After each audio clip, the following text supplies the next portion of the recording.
Roundtable yang ke-10.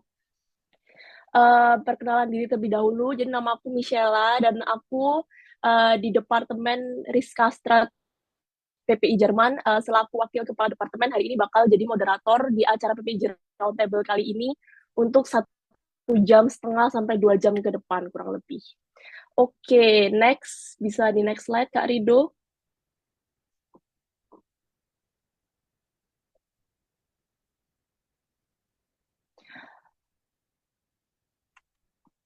Nah, sebelum PPIJ Roundtable ini dimulai, aku mau menjelasin singkat dulu sebenarnya apa sih itu PPIJ Roundtable. Jadi PPIJ Roundtable itu merupakan suatu forum diskusi online dari mahasiswa untuk mahasiswa yang berfokus pada kajian ilmiah, strategis, dan inovatif. Jadi PPIJ Roundtable ini sendiri merupakan salah satu program kerja dari Departemen Riset Kajian Strategis dan juga Advokasi dari PPI Jerman. Dengan tujuan utamanya yaitu memfasilitasi pertukaran ide dan pengetahuan, mendorong kolaborasi lintas disiplin dan negara, serta memberikan wawasan baru dari pelajar, ahli, dan juga praktisi. Next slide.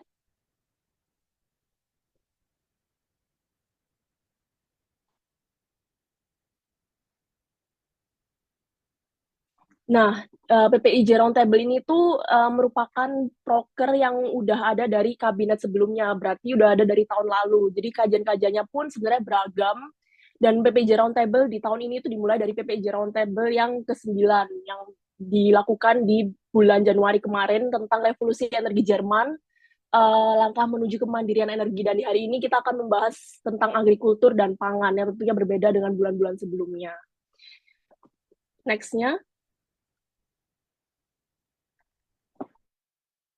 Seperti yang udah tadi aku bilang, temanya itu hari ini tentang transformasi sistem agrikultur dan pangan di Indonesia menuju ketahanan dan keberlanjutan, dengan poin-poin diskusi antara lain membahas langkah-langkah konkret untuk menciptakan ekosistem agrikultur yang tangguh dan inklusif, mempelajari praktik pertanian ramah lingkungan, pengelolaan sumber daya yang efisien, dan pemberdayaan petani lokal, serta juga ada sinergi antar pemerintah, akademisi, pelaku usaha, dan komunitas untuk transformasi agrikultur.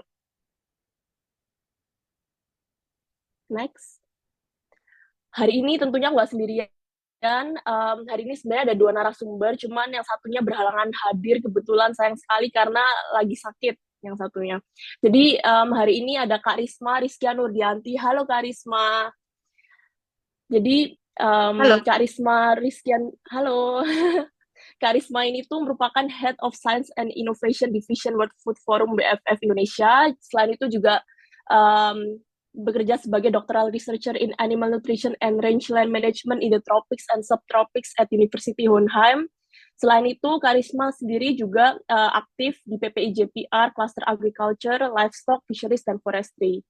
Narasumber kita yang kedua seharusnya hadir hari ini tapi berhalangan, yaitu adalah ada Kak Elvira Sari Dewi yang merupakan dosen agroekoteknologi Fakultas Pertanian Universitas Maliku Saleh di Aceh, yang bekerja juga sebagai doctoral researcher in Tropischer Pflanzenbau und Agrosystem Modellierung di University Göttingen, yang merupakan PPIJPR Cluster Agriculture, Livestock, Fisheries, dan juga Forestry juga.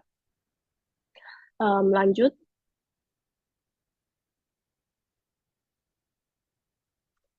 Nah, sebelum acara dimulai, aku mau jelasin singkat tata tertib acaranya buat para audiens. Mohon untuk mematikan mikrofon selama berjalannya acara, selain sesi diskusi, supaya suaranya kayak nggak ganggu gitu ya, teman-teman. Terus yang kedua, untuk bertanya dapat dilakukan pada sesi diskusi di akhir, dengan terlebih dahulu bisa raise hand, atau kalau malu mungkin bisa menulis juga di kolom chat atau gimana gitu. Rundown acaranya rundown acaranya yang pertama ada pembukaan, kedua ada pemaparan materi dari Kak Risma Rizkia Nurdianti, kemudian yang kedua ada pemaparan materi tapi yang kali ini ditiadakan, yang pemaparan materi dari narasumber kedua karena beliau berhalangan hadir. Kemudian diikuti oleh sesi foto dengan narasumber, dan yang terakhir ada sesi diskusi. Oke, lanjut. Oh ya, buat teman-teman yang bisa on cam, tolong banget, boleh banget on cam supaya mungkin jalannya acara bisa lebih interaktif gitu. Selain itu, aku juga mau promosi singkat tentang PPIJ Cluster Think Tank yang berhubungan juga sama PPIJ Policy Research. Jadi itu merupakan komunitas yang nanti dibagi dengan klaster-klaster riset tertentu dan nantinya akan berpartisipasi dalam diskusi ilmiah dan kajian bersama, bisa berkontribusi dalam publikasi ilmiah seperti policy brief atau artikel akademik. Kegiatannya antara lain ada diskusi ilmiah rutin, bisa online juga offline, ada kajian dan penelitian khusus, dan yang terakhir ada publikasi dalam bentuk policy brief atau artikel ilmiah. Nah, klaster-klasternya itu ada macam-macam, yaitu coba di slide dulu Kak Rido. Nah, ini klaster-klaster yang tersedia ada 8 macam. Yang pertama ada agriculture, livestock, fisheries, and forestry. Yang kedua ada democracy and society. Yang ketiga ada energy. Empat, climate and disasters. Yang kelima ada health sciences. Yang keenam, politics and technology. Yang ketujuh ada regional development and spatial planning. Dan yang kedelapan ada SMT, semiconductor, and microelectronics. Nah, ya seperti yang tadi udah aku bilang, kedua narasumber kita ini itu juga berasal dari cluster yang pertama, yaitu cluster agriculture. Buat kalian yang mungkin tertarik untuk mendaftar, bisa join di QR code yang habis ini bakal di-share juga. Bisa next slide. Ya. Ini QR code buat kalian yang tertarik buat join di PPIJ Cluster Think Tank. Ini tinggal scan aja, mungkin bisa di-capture atau di-foto terlebih dahulu buat teman-teman yang tertarik untuk daftar. Kontak personnya yaitu adalah ada Kak Geraldus dan ada Kak Risma yang mana hari ini juga jadi narasumber kita.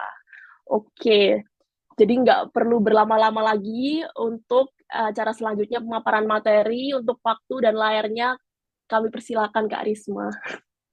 Terima kasih Michela. Michela ini penerus saya ya. Dulu saya juga sebagai wakil kepala departemen Riskastrat gitu ya. Kita Iya. sama-sama mempunyai amanah yang sama. Nah, sebelum Oke. mulai izin share screen dulu ya. Hopefully connection hari ini baik. Tapi kalau misalnya ada yang misalnya koneksi saya terputus, just let me know ya supaya tetap on track gitu. Apakah sudah melihat? Aman Kak, aman. Sudah aman ya? Ya. Oke, sekali lagi terima kasih banyak Michela dan juga selamat pagi dan selamat sore untuk teman-teman di Indonesia. Tadi sudah diperkenalkan oleh Michela bahwa nama saya Risma Rizky Nurdianti. Saat ini saya menjabat sebagai Head of Science and Innovation di World Food Forum Indonesia gitu. Nanti ada satu slide, dua slide yang di mana saya akan menjelaskan apa itu World Food Forum Indonesia. Kemudian saya juga sedang melakukan PhD gitu ya di University of Hohenheim yang hopefully tahun ini bisa beres, bisa rampung. Kemudian saya juga diamanahi menjadi Head of PPIJ Policy Research di mana hari ini PPIJ melalui roundtable-nya bekerja sama dengan PPIJ Policy Research. Tadi temanya juga sudah dibahas oleh Michela di awal. Kurang lebih nanti ada 3 poin penting yang ingin saya bahas. Dan sekaligus mencuplik lagi ya bahwa saya mewakili PPIJ Policy Research dengan afiliasi tadi dari WFFID ataupun saya sebagai doctoral research di bidang agriculture begitu ya. Akan tetapi tadi ada 8 klaster yang sudah disebutkan dan saya mewakili klaster ALF gitu. Kita singkatnya ALF yaitu Agriculture, Livestock, Fisheries and Forestry.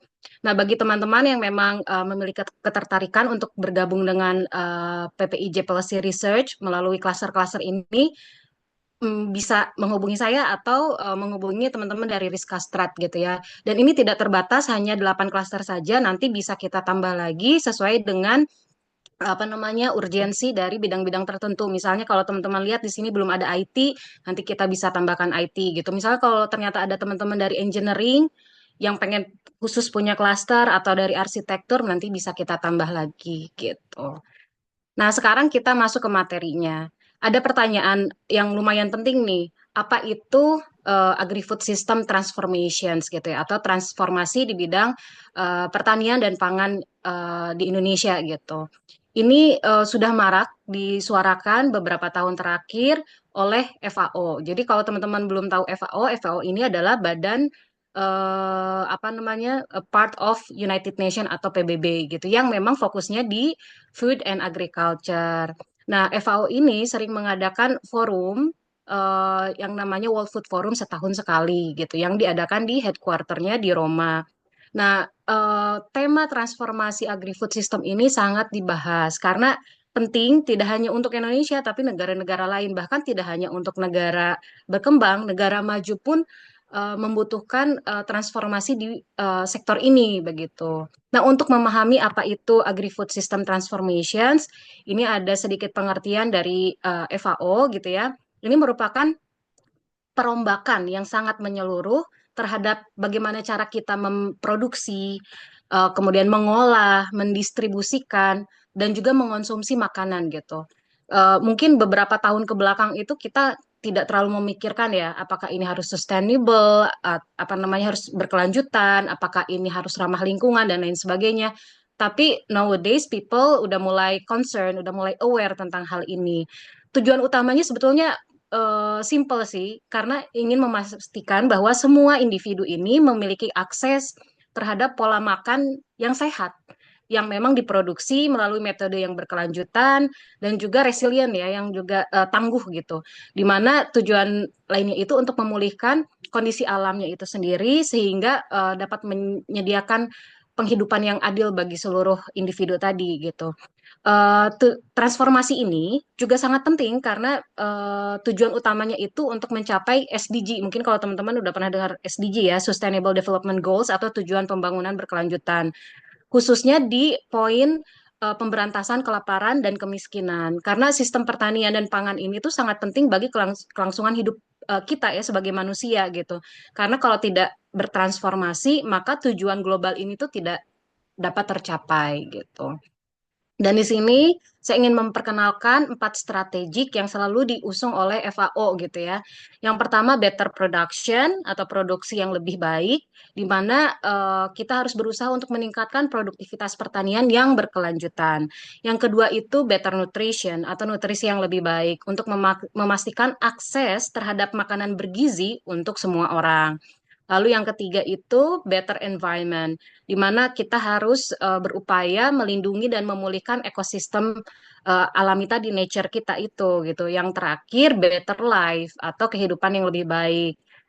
Kita harus berupaya untuk mempromosikan pertumbuhan ekonomi yang inklusif dengan peningkatan kualitas hidup. Jadi 4 hal ini ya, for betters biasanya kita menyebutnya, eh, tidak hanya mencerminkan agri-food ya, agricultural dan food sektor saja, tapi juga dimensi ekonominya, sosialnya, lingkungannya yang memang tidak bisa berdiri sendiri karena mereka saling terkait gitu ya.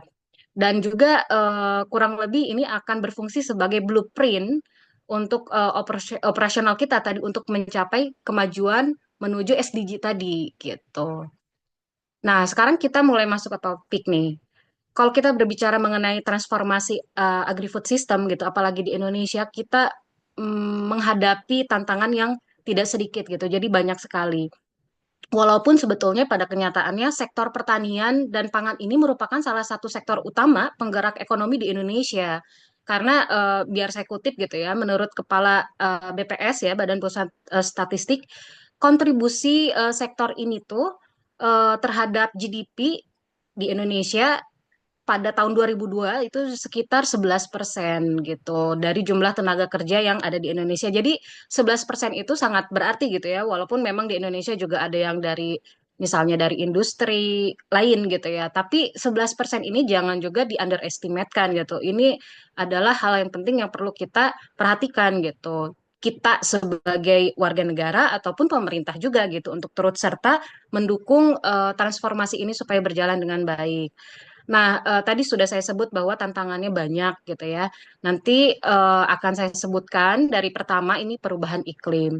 Jadi kalau teman-teman tahu global warming, climate change dan lain sebagainya, ini juga bukan isu Indonesia saja, tapi juga isu global. Akan tetapi tiap negara itu ada khusus gitu ya. Misalnya dia kenaikan air lautnya atau misalnya kebakaran hutannya atau apanya. Tapi unfortunately di Indonesia itu kita punya semua kebakaran hutan ada ya kan. Terus abrasi juga ada, kenaikan air laut tadi, terus juga banjir, kekeringan dan lain-lain gitu. Ya bayangkan teman-teman kalau misalnya terjadi perubahan iklim ini kurang lebih pola curah hujan ya minimal itu akan berubah. Terus terjadi juga kenaikan suhu udara yang bagaimanapun directly indirectly ini akan mempengaruhi sistem pertanian di Indonesia.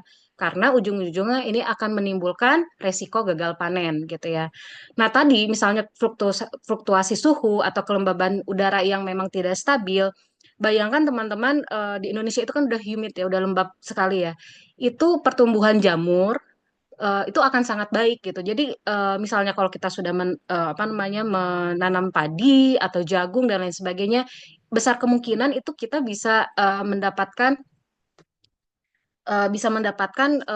serangan tadi pest gitu ya, hama ataupun tadi berupa mikroorganisme gitu. Jadi kita perlu memperhatikan ini dengan baik gitu. Di sini saya kutip beberapa berita ya.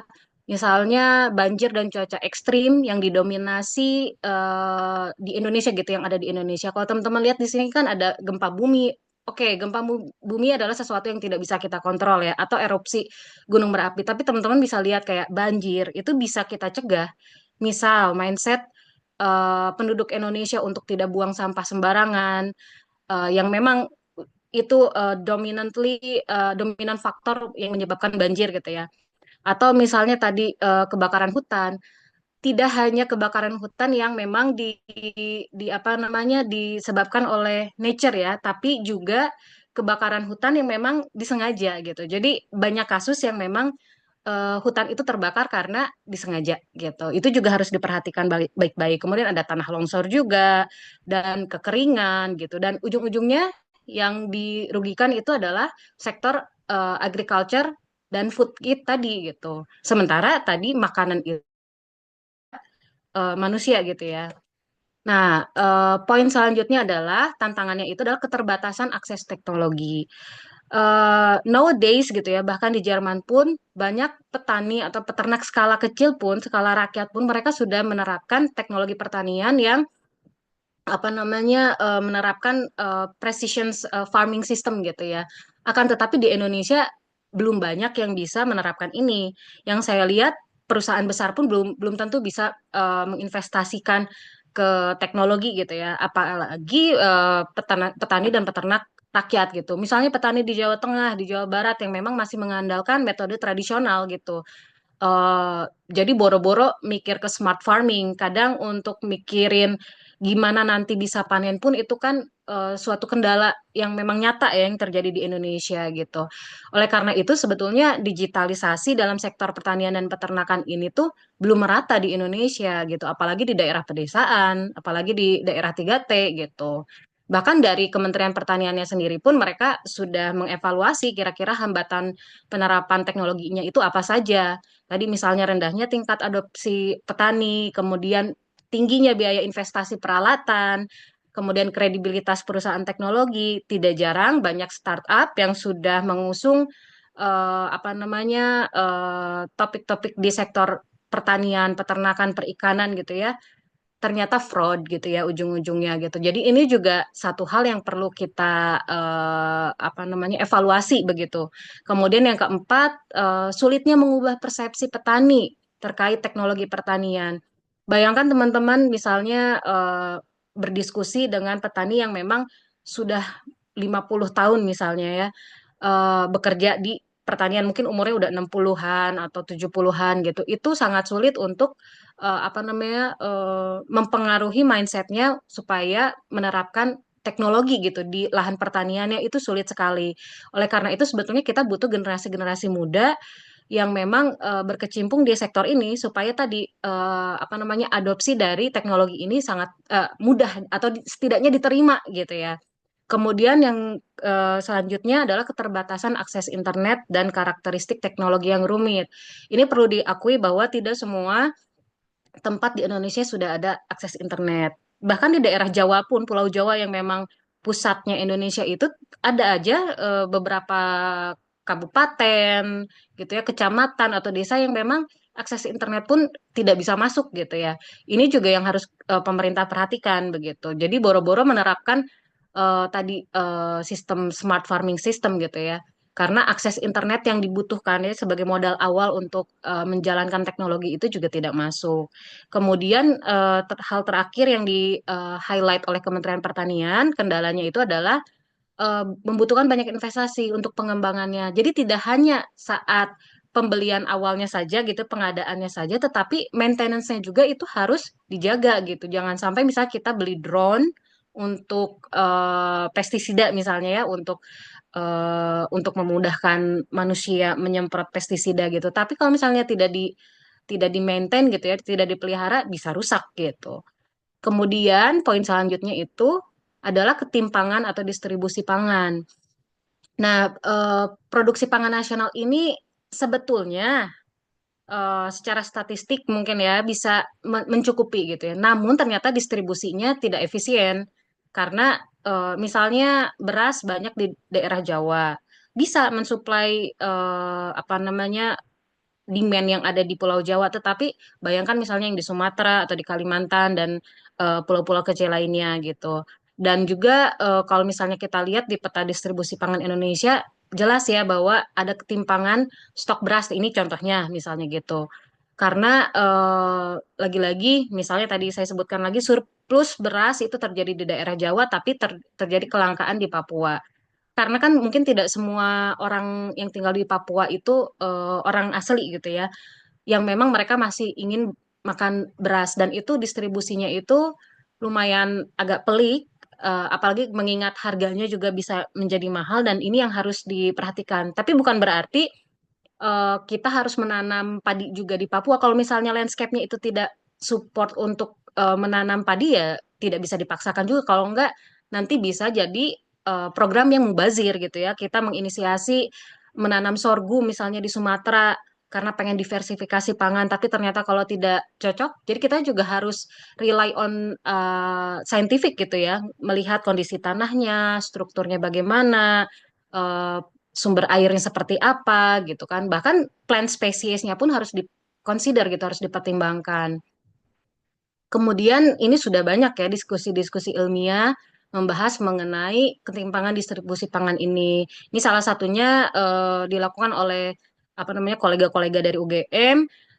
Sebetulnya kalau misalnya kita bisa mengatasi logistiknya itu bahwa kita bisa membuat distribusi pangan yang merata gitu sehingga kita bisa mencegah atau mengatasi kelangkaan pangan atau kerawanan pangan gitu. Jadi sebetulnya di logistik juga kita harus berpikir keras dan juga bekerja keras bagaimana caranya supaya distribusi pangan ini merata di seluruh tempat di Indonesia gitu. Nah, poin selanjutnya ini mengenai degradasi sumber daya alam. Mungkin teman-teman pernah dengar mengenai konversi lahan pertanian gitu ya. Saya ingat waktu kecil itu di dekat perumahan gitu ya, di dekat rumah saya itu ada sawah gitu. Saya sering main ke sawah gitu. Akan tetapi sekarang sudah dirubah menjadi perumahan. Jadi sehingga apa ya, mau tidak mau Indonesia juga sebenarnya kekurangan pangannya salah satunya dari situ dan terpaksa misalnya import dari negara-negara lain ya karena di Indonesia sendiri pun tidak swasembada gitu ya, tidak bisa menghasilkan komoditas-komoditas yang memang dibutuhkan untuk kita hidup gitu sehari-hari gitu. Kemudian juga misalnya degradasi sumber daya alam, misalnya penggunaan pupuk dan pestisida yang berlebihan menurunkan kualitas tanah dan mencemari lingkungan itu juga perlu diperhatikan. Ini baru penggunaan pupuk dan pestisida ya. Kita belum berbicara secara luas lagi, di mana misalnya pabrik sepatu atau pabrik apalah gitu ya, tekstil yang mencemari lingkungan sehingga kualitas tanahnya dan lingkungannya itu tercemar gitu. Jadi kita juga tidak boleh menutup mata, kita harus melihat agri-food system ini sebagai sistem yang komprehensif gitu, yang melibatkan sektor-sektor lainnya gitu. Ya bisa juga dilihat bahwa grafik lahan pertanian itu sudah hilang di Indonesia dalam 10 tahun terakhir. Itu jelas sekali gitu ya. Nah, ini beberapa berita yang saya kutip juga bahwa ini adalah direct factor kenapa ketahanan pangan di Indonesia ini terganggu karena banyak sekali lahan-lahan yang dikonversi menjadi lahan-lahan non pertanian gitu. Nah, kita baru bicara lahan pertanian. Ada juga konflik agraria yang memang sudah menjadi apa ya isu besar gitu ya di Indonesia. Tidak bisa kita pungkiri bahwa 2024 saja terjadi banyak sekali konflik agraria di Indonesia. Tercatat 295 konflik yang terjadi di berbagai sektor, misalnya pertanian, kehutanan, perkebunan gitu ya, pertambangan gitu. Kemudian bisa dibayangkan teman-teman, luas lahan terdampaknya itu bukan 1.000 hektar, bukan 2.000 hektar, ini 1.113.577 hektar gitu ya kurang lebih. Kemudian ada 67.436 keluarga yang terdampak. Dan juga bisa dilihat ada 21% kenaikan konflik dari tahun 2023 ke 2024 gitu. Sebaran konfliknya ini merata gitu, berbeda dengan pangan yang distribusinya tidak merata. Kita lihat menyedihkan ya, konflik yang terjadi di agraria ini tuh hampir ada di semua provinsi ya, 34 out of 38 gitu. Jadi ini bukan berita baik ya sebetulnya untuk Indonesia gitu. Nah, sekarang kita bahas korban kekerasan kriminalisasinya. Ini apa ya? Kita kalau lagi berbicara tentang korban ini kan apa namanya berbicara tentang individu yang berharga gitu ya. Ini bukan batu gitu ya. Ini tuh manusia yang memang punya value untuk keluarganya, untuk masyarakatnya gitu ya. Bahkan untuk lingkungannya gitu. Bayangkan teman-teman, ada 550 orang.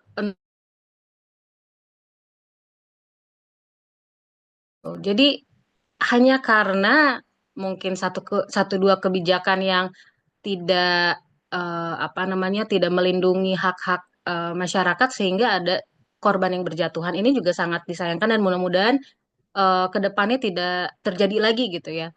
Dan bisa teman-teman lihat petani itu adalah kelompok yang sangat terdampak. Kemudian masyarakat miskin kota, ada masyarakat adat, ada nelayan. Ini adalah aktor-aktor penting kita yang memang mereka itu sebenarnya sangat peduli dengan lingkungan. Mereka juga mempertahankan gimana pangan itu supaya tetap ada di Indonesia gitu. Jadi kalau misalnya kita tidak apa ya tidak mempedulikan nasib mereka terus siapa lagi gitu ya. Dan nanti juga ujung-ujungnya yang terdampak adalah kita-kita juga gitu. Jadi teman-teman harus memikirkan hal ini, harus berani menyuarakan hal ini juga gitu. Nah, on the other hand, ada juga peluang nih untuk agri-food system transformation di Indonesia gitu. Misalnya ada inovasi teknologi, tadi sudah disebutkan, itu menjadi kendala juga, tapi juga on the other hand menjadi peluang. Misalnya pertanian dan peternakan yang presisi, at least penggunaan GPS atau sensor untuk meningkatkan efisiensi pertanian. Eh, di Jerman itu otomasi pertanian sudah mulai dijalankan juga ya oleh petani peternak skala kecil gitu. Misalnya saya tinggal di dekat kebun anggur. Kebun anggur ini tuh biasanya di bulan-bulan tertentu mereka menggunakan drone untuk spraying organic pesticide gitu. Jadi ada saatnya tenaga manusia itu masih dibutuhkan, tapi ada saatnya mereka juga membutuhkan teknologi gitu supaya bisa mengefisiensikan juga dari misalnya daripada orang gitu ya yang semprot-semprot pestisida karena ini kebun anggurnya luas banget dan juga miring. Jadi benar-benar miring gitu ya. Daripada misalnya banyak manusia yang yang kondisinya itu membahayakan gitu ya, takut kepleset dan lain sebagainya, akhirnya menggunakan drone. Dan ini kita harus open minded terhadap teknologi ini gitu. Kemudian juga kita sebetulnya nanti ke depannya baiknya kita membuat blueprint sebetulnya smart farming apa yang bisa kita terapkan misalnya di sektor tadi tidak hanya pertanian, peternakan, mungkin perikanan juga, kehutanan dan lain sebagainya gitu. Nah, smart farming dengan IoT ini kan juga tadi saya sebutkan at least di Jerman sudah apa namanya sudah banyak diimplementasikan dan sebetulnya Mbak Elvira ini di labnya itu menggunakan di apa namanya di gas rumah di rumah kaca menggunakan robot-robot seperti ini gitu. Cuman memang saya sendiri kan lumayan pesimis ya Indonesia bisa menggunakan hal yang seotomasi ini, tapi setidaknya kita harus transformasi gitu ya. Ini kan step by step ya proses ya ke arah situ gitu. Karena misalnya adanya perkembangan teknologi IoT ini, Internet of Things ini, diharapkan mampu mengatasi masalah yang ada gitu dan setidaknya tujuan utamanya itu untuk meningkatkan produktivitas lahannya itu sendiri. Dan penerapan IoT ini sebetulnya bisa jadi beneficial untuk kita karena sistemnya itu bisa terintegrasi gitu. Misalnya kita ingin mengendalikan pencahayaan, ini kalau rumah kaca gitu ya, kita berbicara tentang rumah kaca, pencahayaan, suhu, kelembaban, dan lain sebagainya. Di Jerman juga banyak sekali pertanian yang memang menggunakan rumah kaca ketika mungkin lagi musimnya winter gitu ya, nggak mungkin semangka itu tumbuh, tapi mereka tetap kita bisa mendapatkan semangka di supermarket yang memang produknya dari Jerman, tidak tidak dari negara lain. Itu karena memang mereka menggunakan rumah kaca untuk proses kultivasinya gitu. Jadi sebetulnya ini AI itu akan baik jika kita menggunakan juga secara bijak dan memang apa namanya bisa bermanfaat lah kalau misalnya at least untuk pertanian. Kita belum ngomongin AI tentang apa ya weapon dan lain sebagainya, tapi ini AI untuk pertanian atau peternakan ini sudah lumayan apa namanya membantu kita ya tugas-tugas manusia. Bahkan di kandang ya, di kandang di kampus saya itu di University of Hohenheim itu kalau dulu kan bersihin kotoran sapinya itu pakai kayak garpu besar gitu ya, sapu gede gitu. Tapi sekarang mereka punya kayak robot vakum gitu untuk nyedot si kotoran sapinya gitu. Jadi itu sebetulnya sangat memudahkan gitu.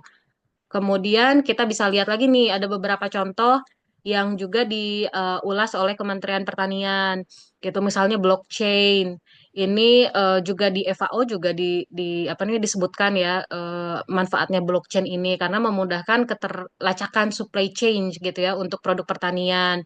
Jadi kalau kita sebutnya blockchain for agri-food traceability gitu. Lalu yang kedua ini ada agri-drone sprayer. Ini mirip kurang lebih dengan drone yang memang dipakai di sini di Jerman. Kemudian ada drone surveillance juga untuk pemetaan lahan. Di livestock system ya, di peternakan ini juga beberapa kolega saya mereka menggunakan smart farming tools gitu. Di mana mereka menggunakan drone-nya itu untuk mapping lahan mana yang lebih subur gitu. Jadi hanya dengan foto saja mereka melihat dari hijaunya daun atau hijaunya forages itu pasture gitu. Mereka bisa memprediksi nanti biomass yield-nya itu produktivitas si foragesnya itu berapa hektar gitu ya. Berapa ya berapa ton per hektar misalnya. Itu bisa gitu. Dan ini sesuatu hal yang mungkin juga bisa diterapkan di Indonesia gitu karena eh, ini apa ya bentuknya tidak terlalu besar dan mungkin bisa diaplikasikan juga. Jadi kalau yang ini saya optimis bisa diterapkan di Indonesia. Kemudian soil and weather sensor ini harusnya juga bisa diterapkan di Indonesia. Melihat bahwa sensornya eh, at least untuk weather lah, cuacanya berapa, kelembaban berapa itu udah dua parameter yang lumayan penting untuk pertanian atau peternakan ya. Peternakan pun pasti kan butuh karena misalnya untuk feeding the animals kita juga butuh rumput misalnya gitu ya. Nah, untuk cultivate rumput itu ya kita butuh sensor-sensor ini juga, tools-tools ini gitu untuk mendapatkan hasil yang maksimal gitu. Kemudian sistem irigasi cerdas katanya smart irrigation ya ini sepertinya sudah banyak ya diterapkan di Indonesia juga gitu. Nah, ini yang sebetulnya poin selanjutnya yang cukup menarik ya, agriculture war room gitu. Kalau di sini saya coba mengakses websitenya itu tapi nggak bisa error entah karena saya berada di Jerman gitu ya sehingga saya tidak bisa mengakses itunya tapi saya menemukan salah satu artikel dari The Jakarta Post katanya sih ini akan kayak Pentagon gitu jadi mereka punya kayak sistem terintegrasi yang memang bisa memantau misalnya supply untuk pupuk atau misalnya untuk informasi mengenai lahan-lahan sawah dan lain sebagainya. Tapi saya juga pribadi sangat penasaran tentang AWR ini gitu, seperti apa penerapannya gitu. Lalu yang terakhir ini disebutkan juga adanya Syscrop. Ini sama, saya ingin coba kok ini ada website yang kedua lah kayak alternatif websitenya gitu. Saya bisa akses yang ini, tapi yang satunya lagi itu yang Syscropnya itu tidak bisa gitu ya. Entah kenapa, mungkin saya butuh ada berada di Indonesia baru bisa mengakses websitenya atau memang aksesnya memang apa namanya websitenya memang sedang tidak aktif gitu. Tapi teman-teman juga bisa coba nih nanti setelah ini coba Google Agricultural War Room atau Syscrop dan coba dilihat diupdate dia sudah sejauh apa progresnya gitu. Kemudian kita berbicara mengenai diversifikasi pangan lokal. Tadi saya sudah sebutkan di awal gitu. Sebetulnya penting untuk mendivers pangan kita gitu ya. Misalnya kita jangan melulu beras gitu ya. Kita bisa coba untuk misalnya carbohydrate sourcesnya untuk mencoba sagu, sorghum, umbi-umbian gitu ya. Atau memang tadi kita benar-benar encourage produk lokal produk gitu ya, lokal komoditi. Kalau memang Jawa itu bagusnya di padi ya kita encourage padi, production dari rice itu gitu. Misalnya kalau misalnya di Papua itu sagu ya kita encourage sagu. Jangan jadi kita memaksakan cultivate rice itu di Papua misalnya kayak gitu karena nanti cost production-nya banyak sekali dan juga resiko gagalnya juga tinggi gitu kan. Sebetulnya ada kasus juga ya sebelumnya ya yang memang gagal total, I would say gitu. Jadi ini yang harus kita perhatikan gitu. Kemudian kebijakan. Ini peran pemerintah nih yang harus kita ingatkan lagi ke pemerintah bahwa petani peternak itu apalagi yang skala kecil nggak bisa dia berdiri sendiri gitu. Karena kita butuh banget support dari pemerintah. Itu yang dilakukan oleh pemerintah Jerman sehingga kami-kami ini yang tinggal di Jerman itu bisa mendapatkan affordable eggs, affordable milk gitu. Jadi harga harga susu, telur, daging itu mau di kota manapun itu sama harganya, stabil. Kalau di Indonesia kan tidak ya. Kota di Jogja sama di Bandung atau di Jakarta harganya udah beda, itu satu.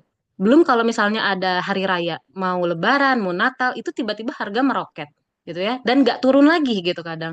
Itu yang apa sangat disayangkan dan yang harusnya ini menjadi evaluasi pemerintah Indonesia gitu. Ini sudah terjadi dari puluhan tahun yang lalu, tapi sebetulnya diperlukan betul-betul peran pemerintah untuk mengontrol hal ini gitu ya. Yang tadi mengenai harga, kemudian ada subsidi atau insentif. Ini petani peternak kecil di Jerman itu mendapatkan subsidi dari pemerintah sehingga makanya mereka bisa menjual harga tadi susu telur yang flat gitu ya, yang memang agak naik dari 5 tahun yang lalu, tapi kenaikannya itu masih make sense gitu, karena kan inflasi juga di Jerman ya gitu. Kemudian ada regulasi yang mendorong investasi. Kemudian kita mungkin ya Kementerian Pertanian sudah membuat hal ini, tapi kita bisa belajar ke negara Thailand gitu. Walaupun kita sesama Southeast Asia, negara berkembang, tapi yang saya pribadi lihat gitu, ketika saya sudah keluar Indonesia, saya bisa melihat sesuatu tuh lebih lebih broad gitu. Kalau ke toko Asia itu kita bisa melihat banyak produk dari Thailand dan Vietnam. Produk Indonesia apa? Paling saus doang, saus ABC, Indomie. Apalagi beras itu didominasi Thailand dan Vietnam. Ya, terus hal lain lah, entah itu udang frozen, entah itu ikan frozen, entah itu tofu ya, tahu dan lain sebagainya. Itu tuh dari Thailand dan Vietnam. Nah, apa salahnya kalau kita juga belajar ke negara-negara itu? Sebetulnya kebijakan pangan apa sih yang diimplementasikan di negara-negara tersebut yang belum diimplementasikan di Indonesia gitu. Sehingga sebetulnya kalau kita mau tadi terbuka, kita juga maksudnya nggak usah denial ya. Kita tuh bukan bukan negara yang sempurna gitu. Kita belajar kesalahan kita apa, kita evaluasi, terus kita implementasikan ke depannya seperti apa untuk kebaikan ya, kebaikan Indonesia. Nah, dari yang saya pantau sendiri, negara Indonesia ini atau pemerintah Indonesia ini punya program petani peternak milenial udah dari beberapa tahun yang lalu dan ternyata eh, ini membuahkan hasil gitu. Ini kan sudah berjalan agak lama ya si petani peternak milenial ini dan ternyata membawa progres yang baik di peternakan. Ini contohnya saja gitu. Nah, peternak atau petani milenial ini biasanya mereka membutuhkan generasi muda yang berusia 18 sampai 40 tahun gitu, yang memang ingin terlibat di bidang pertanian dan peternakan gitu. Nah, ada program kedua yang baru launch juga Oktober tahun lalu yang memang diinisiasi oleh KSP Pak Muldoko saat itu yang bekerja sama dengan FAO Headquarter, sehingga FAO ini sangat support Indonesia dalam pendanaan program regenerasi petani di Indonesia. Diharapkan banyak generasi muda yang berminat untuk terjun ke sektor pertanian lagi gitu, untuk mengganti petani-petani yang memang sudah cukup umur gitu ya, sudah tua gitu, yang sudah pensiun gitu.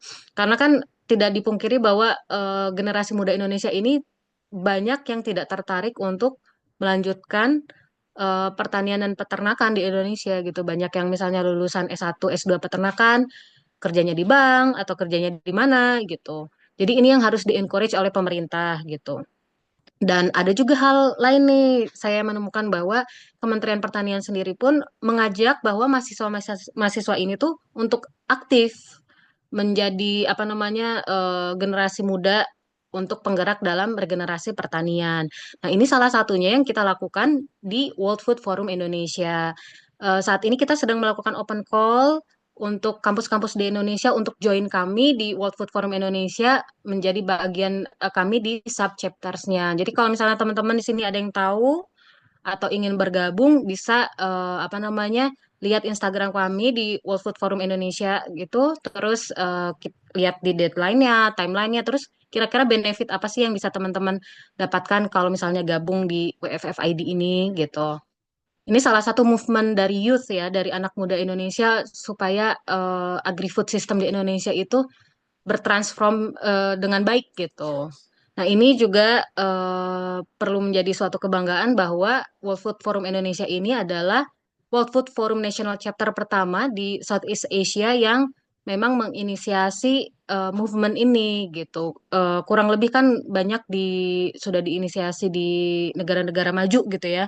Nah, ini baru kita Oktober kemarin launch gitu. Akan tetapi alhamdulillah kita sudah melaksanakan beberapa kegiatan, kita involve di beberapa diskusi ilmiah, workshop dan lain sebagainya. Ya untuk tadi untuk membantu agri-food system transformation. Misalnya ini saya salah satunya keterlibatan WFFID yang diwakili oleh saya dalam forum internasional yang diadakan oleh UN Nutrition gitu ya untuk membicarakan bagaimana youth itu empowering agri-food system itu gitu bersanding dengan beberapa speaker dari negara-negara lain begitu.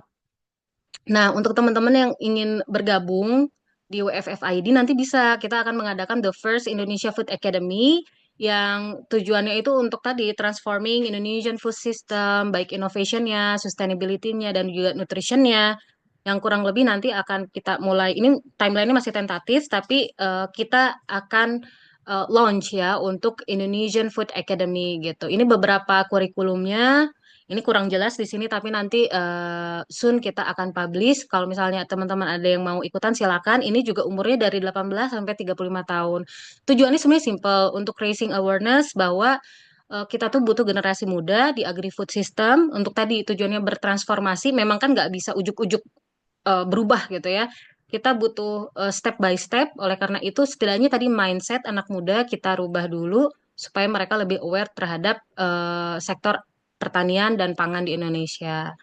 Nah, kita balik lagi nih ke teknologi dan digitalisasi untuk pertanian berkelanjutan seperti apa.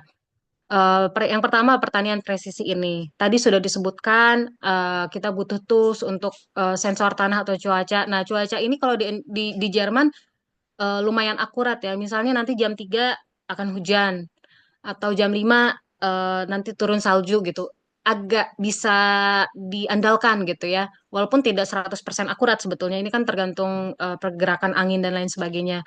Nah, di Indonesia bagaimana gitu? Apakah sudah seakurat itu BMKG apa namanya menforecast cuaca gitu kan? Terus kita juga tadi butuh kondisi tanah karena kan bagaimanapun padi itu ditanam ya, ketimun mentimun itu ditanam gitu ya, umbi-umbian dan lain sebagainya. Jadi kita sangat punya apa koneksi kuat dengan tanah itu gitu. Jadi kita harus tahu kondisi tanahnya seperti apa, apakah ini tanah yang memang bagus untuk eh, apa namanya ditanami misalnya padi, sorghum, sagu dan lain sebagainya gitu. Jangan karena apa namanya asal gitu ya, jangan asal karena ingin mewujudkan suatu program asal tanam aja gitu. Kita juga harus think smart gitu ya. Kemudian tadi kita butuh juga sistem pertanian presisi. Kita coba mapping, misalnya bidang apa yang membutuhkan apa. Terus kita coba tadi menghubungkan segala tools yang ada, sensornya, data cuacanya. Misalnya ini baru contoh ya pemupukan otomatisnya gitu. Dari Kementan sendiri pun mereka apa namanya merekomendasikan solusi gitu. Misalnya tadi keterlibatan startup di bidang pertanian, eh, tentu startup yang amanah begitu ya. Kemudian diadakan juga pelatihan dan peningkatan kapasitas petani gitu. Yang tadi World Food Forum Indonesia akan lakukan itu, yang IFA tadi Academy itu salah satunya juga gitu ya. Kemudian nanti ke depannya kerjasama penerapan Smart Farming 4.0.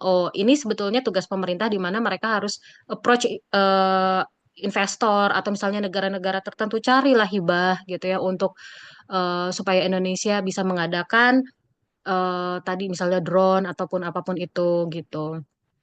Lalu digitalisasi rantai pasok. E-commerce kan di Indonesia banyak sekali ya. Ada yang katanya toko orange, toko hijau dan lain sebagainya ya. Sebutannya gitu. Saya kurang paham. Ini pun perlu kita mungkin buat sesuatu yang memang khusus untuk hasil pertanian gitu. Saya nggak tahu ini apakah udah ada atau tidak. Tapi kalau sudah ada bagus, kalau belum mungkin bisa jadi peluang juga. Eh, supaya tadi menghindari tengkulak sih sebetulnya, supaya distribusinya langsung dari petani, peternak, langsung ke konsumen gitu. Distributor itu juga penting, tapi kalau misalnya sifatnya, mohon maaf memeras sebagai tengkulak gitu ya, yang apa namanya merugikan petani peternak itu kan sangat disayangkan gitu. Kemudian juga blockchain untuk transparansi pangannya seperti apa. Kalau di Jerman memang produk bio atau organik ini memang lagi tren banget. Nah, takutnya kalau di Indonesia eh, banyak fraud sehingga memang dibutuhkan juga penjamin untuk menjamin keaslian ini produknya organik atau enggak gitu. Itu juga penting. Lalu ini strategi untuk pemerintah yang memang disarankan oleh Kementerian Pertanian itu sendiri gitu. Misalnya membuat kebijakan positif, terus pengembangan kawasan pertanian berbasis korporasi gitu. Nah, pengembangan kawasan ini kan tadi kebalikannya dari konversi lahan pertanian ya. Ya mudah-mudahan ini terrealisasi ya, strategi untuk pemerintah yang memang Kementan sarankan ini. Terus membentuk pola pikir petani tentang pentingnya penggunaan kecerdasan buatan AI atau digitalisasi teknologi, terus peningkatan kemampuan SDM para petani dan juga melakukan capacity building ya. Lalu memanfaatkan SDM pakar dan teknologi dari dalam negeri sendiri. Misalnya nih, karena tadi saya sebutkan bahwa pertanian atau peternakan itu tidak melulu untuk orang-orang yang memang bidangnya pertanian peternakan. Ini tuh ada peluang untuk orang-orang yang memang dia dari sosial, dari ekonomi, bahkan dari teknologi gitu ya. Orang-orang IT pun bisa bekerja di bidang ini, di sektor ini. Kalau misalnya mereka ternyata ahli robotik, ahli AI, dan lain sebagainya, justru malah bisa berkontribusi gitu di agri-food system ini gitu. Nah, untuk menutup pertemuan kita hari ini ada beberapa kesimpulan atau rekomendasi dari saya pribadi ya. Yang pertama, sinergi antara pemerintah, akademisi, dan sektor swasta itu sangat diperlukan untuk mempercepat inovasi dari agri-food system transformation tadi. Kemudian digitalisasi dan modernisasi pertanian itu salah satu kunci untuk meningkatkan produktivitas dan efisiensinya. Lalu pentingnya pertanian yang inklusif dan berkelanjutan, terutama untuk mendukung petani kecil gitu, entah itu petani yang kebun, peternak, nelayan, dan lain sebagainya gitu. Nah, ini referensi-referensi yang saya gunakan untuk hari ini. Terima kasih banyak atas perhatiannya. Thank you so much. Kalau misalnya ada pertanyaan kita bisa diskusi langsung. Terima kasih, Michela. Keren banget. Makasih banyak Karisma buat pemaparan materinya benar-benar informatif dan membuka wawasan banget buat kita semua para generasi muda.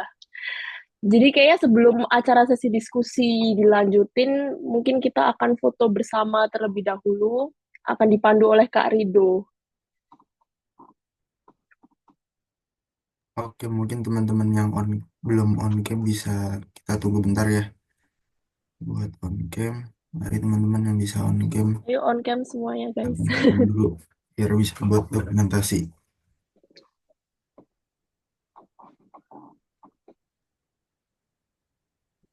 Oke, mungkin bisa aku mulai teman-teman ya.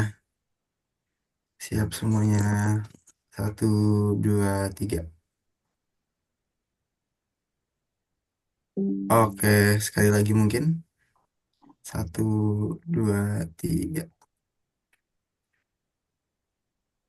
Oke, sip, sudah. Mantap, terima kasih Kak Rido.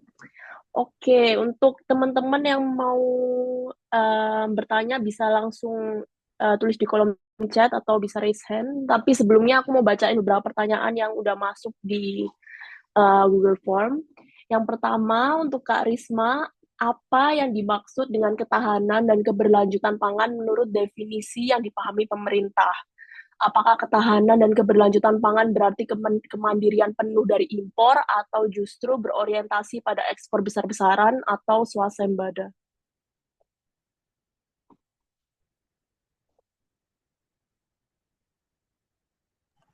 Bisa diulang pertanyaannya, mohon maaf. Ini kayaknya internetku instable dia tulisannya. Oke, iya nggak Hmm. apa-apa. Pertanyaannya, apa yang dimaksud dengan ketahanan dan keberlanjutan pangan menurut definisi yang dipahami pemerintah? Apakah ketahanan dan keberlanjutan pangan berarti kemandirian penuh dari impor atau justru berorientasi pada ekspor besar-besaran atau swasembada? Ya, kalau misalnya ini pengertian pemerintah saat ini, saya kurang tahu ya karena saya belum update. Cuman karena saya ini adalah mahasiswa lama saat itu di Indonesia, ketahanan pangan yang memang didefinisikan di Indonesia itu ya memang kita tuh independen gitu. Kita tidak mengandalkan import, kita mengandalkan eh, komoditas lokal gitu. Jadi sebetulnya Jerman pun memang tidak 100% swasembada pangan ya. Maksudnya mereka independen 100% pun tidak karena ada kita temui juga banyak impor dari Belanda, dari Spanyol, dari mana lagi Italia dan lain sebagainya gitu ya. Nah, Indonesia juga sepertinya melihat kondisi ini tidak akan bisa 100% independen gitu karena ada beberapa hal yang memang harus diimpor. Tapi kan hal yang lucu ketika misalnya Indonesia negara yang lautnya itu luas tapi harus impor garam misalnya gitu. Indonesia yang memang tadi lahannya banyak, terus harus import beras. Itu kan hal-hal yang jauh dari tadi konsep ketahanan pangan atau swasembada pangan di Indonesia gitu. Jadi kalau misalnya dilihat kondisinya seperti apa, kita masih jauh dari kedaulatan dan ketahanan pangan gitu sih. Oke, baik. Makasih. Semoga menjawab ya buat yang tanya. Terus yang kedua, ada bagaimana cara menghadapi tantangan Gen Z dan di bawahnya yang sepertinya udah nggak tertarik lagi di dunia pertanian, peternakan, dan sejenisnya. Wah, itu juga pertanyaan saya ya. Kenapa orang nggak tertarik itu dari saya kuliah tahun 2006 ya. Oh, tua Mm. banget gua. Dari tahun 2006 gitu sampai sekarang tuh banyak orang yang memang lulusan pertanian, peternakan atau perikanan gitu ya. Mereka tidak terjun langsung ke bidang itu sendiri karena memang dinilai tidak menjanjikan gitu. Akan tetapi sebetulnya tadi saya cukup optimis ya. Jika ada peran dari pemerintah tadi itu memberikan program-program misalnya petani peternak milenial ataupun misalnya tadi regenerasi petani yang memang fundingnya dari FAO langsung, itu kan dikasih insentif. Jadi ada motivasinya gitu. Jadi sehingga mereka itu daripada di luar juga belum tentu dapat nyari kerja ya di bank atau di industri atau di company gitu. Kalau misalnya mereka mau turun ke sawah lagi gitu ya atau menjadi peternak gitu ya tapi dengan bantuan pemerintah jadi mereka nggak berdiri sendiri karena kan modal itu susah banget apalagi untuk peternakan mendirikan peternakan kambing itu modalnya berapa satu kambing aja bisa bisa berapa juta kali berapa gitu ya nah itu nggak bisa berdiri sendiri nggak bisa jalan sendiri oleh karena itu dibutuhkan support dari pemerintah entah itu bentuknya subsidi insentif apapun itu yang penting anak muda ini harus didukung gitu karena mereka pasti akan tergiur untuk mencari hal yang jauh lebih simpel, jauh lebih mudah dan juga dengan misalnya gajinya sama ya mereka pasti akan cari yang lebih mudah gitu. Oke, jadi jawabannya berarti harus ada dapat support dari pemerintah Betul. ya. Ya. Oke, baik. Em, oh ya, ini ada pertanyaan juga di kolom chat dari Kak Azru. Em, Pertanyaannya, apakah hanya digitalisasi pertanian menjadi jalan utama dalam transformasi agri-food di Indonesia? Bagaimana dengan penerapan kearifan lokal dalam sistem agri-food kita? Kemudian melihat background petani di Indonesia, menurut Anda seberapa siap sistem pertanian di Indonesia dalam transformasi ke arah smart farming? Dan mungkin dari sisi mana kita bisa memulai transformasi ini? Apakah dari sisi SDM petani, komoditas, atau yang lainnya? Oke, Mas Azrul, terima kasih pertanyaannya panjang banget ya. Dan banyak gitu poin yang bisa dibahas di sini. Yang pertama, eh, digitalisasi itu sebetulnya tidak hanya serta-merta penerapan tadi ya, drone-nya atau apanya, tapi misalnya nih ya, saat saya diminta berbicara di UN itu, saya membawa topik mengenai honeybee. Honeybee ini jadi ada beberapa anak muda di Indonesia, mereka bekerja sama dengan lokal eh, honeybee apa ya sebutannya ya, kolektor gitu yang memang dia ke hutan gitu. Kemudian mereka bekerja sama nanti yang ngambilnya itu misalnya peternak lebahnya, kemudian dikemasnya sama si anak muda ini, terus dipasarkan lewat e-commerce oleh si anak muda ini. Jadi di situ ada kolaborasi antara kearifan lokal dan juga teknologi di bidang itu gitu. Sehingga eh, peternak lebah yang tadi misalnya untungnya hanya berapa puluh ribu mungkin karena nggak diolah ya, nggak diproses ya. Jadi cuma dimasukin ke botol biasa, nggak ada cap, nggak ada label gitu. Ya mungkin mungkin satu botol cuman 20 ribu, tapi karena tadi e-commerce dengan branding yang oh ini tuh diambil dari misalnya hutan A oleh peternak lokal, terus diambil pakai tangan, tidak menggunakan chemical dan lain sebagainya, itu kan value-nya naik.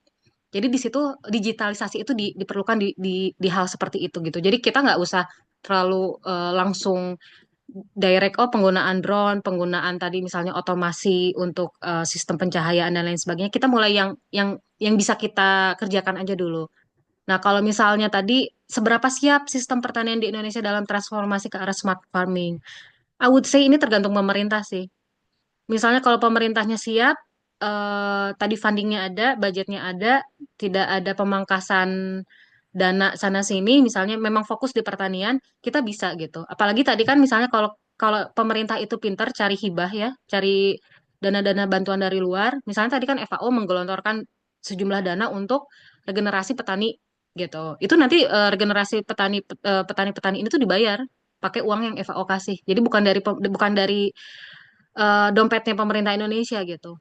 Nah, itu mungkin bisa dipercepat, tapi kalau misalnya langsung semuanya otomasi, ya, itu saya juga nggak yakin bahwa Indonesia bisa siap secepat itu gitu. Tapi barangkali satu dua halnya itu bisa kita transformasikan. Tadi misalnya adanya penggunaan e-commerce untuk hasil panennya.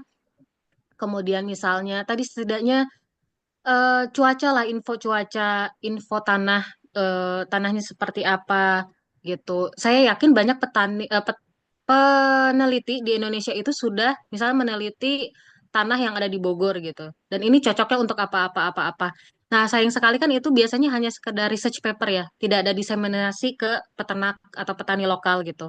Nah, itu juga diperlukan untuk dari pemerintah jadi fasilitator gimana caranya hasil penelitian dari peneliti-peneliti ini tuh sampai juga ke peternak, tapi juga dikemas dengan misalnya bahasa yang lebih simpel gitu. Dan ini menurut saya pribadi ini jadi transform juga gitu salah satu hal yang memang diperlukan gitu. Kemudian tadi saya bisa memulai transformasi dari mana? Tadi sebenarnya sudah saya sebutkan ya. Misalnya tadi dari ketika petani peternak senior, mereka mau menerima yang younger gitu ya, younger farmers gitu. Itu aja sudah mulai transformasi tuh. Karena nanti kan ada pergeseran mindset. Ketika misalnya yang ini sudah pensiun, yang tua-tua sudah pensiun, kemudian yang muda naik, yang muda itu lebih terbuka, dan saya yakin mungkin ke depannya itu bisa bisa lebih apa ya, tidak harus 100% tadi otomasi, tapi bisa bergeser menjadi farming system yang lebih misalnya lebih sustainable, hal yang seperti itu gitu. Misalnya sebelum kita buang limbah peternakan, misalnya kita mikir dulu ini gimana ya kita olah dulu supaya tidak mencemari lingkungan gitu. Kemudian apakah dari sisi SDM petani komoditas apa sih? Oh, dari transformasinya gitu ya. Hmm, ini dan bentar saya agak-agak susih lagi susah bacanya. Dan mungkin dari sisi mana kita bisa memulai transformasi ini? Apakah dari sisi SDM petani? Yang pertama tadi mindset dulu sih yang penting gitu. Dengan misalnya kita mengadakan workshop, kita mengadakan entah itu training, entah apa. Jadi eh, petani-petani muda ini atau peternak-peternak muda ini mereka setidaknya mindsetnya kita ubah dulu gitu. Kita transform dulu mindsetnya. Kita harus tadi kan pertanian yang nggak sustainable juga nanti tidak baik gitu ya. Entah itu untuk produksinya, entah itu untuk environmentalnya. Jadi itu yang harus kita tekankan bahwa pertanian itu harus sustainable and resilient, juga harus environmental friendly. Hal-hal seperti itu yang memang harus kita introduce ke petani-petani muda gitu sih. Nanti kalau misalnya tentang varietas unggul, teknologi dan lain sebagainya, ini bisa menyusul gitu. Yang penting tadi mindset gitu.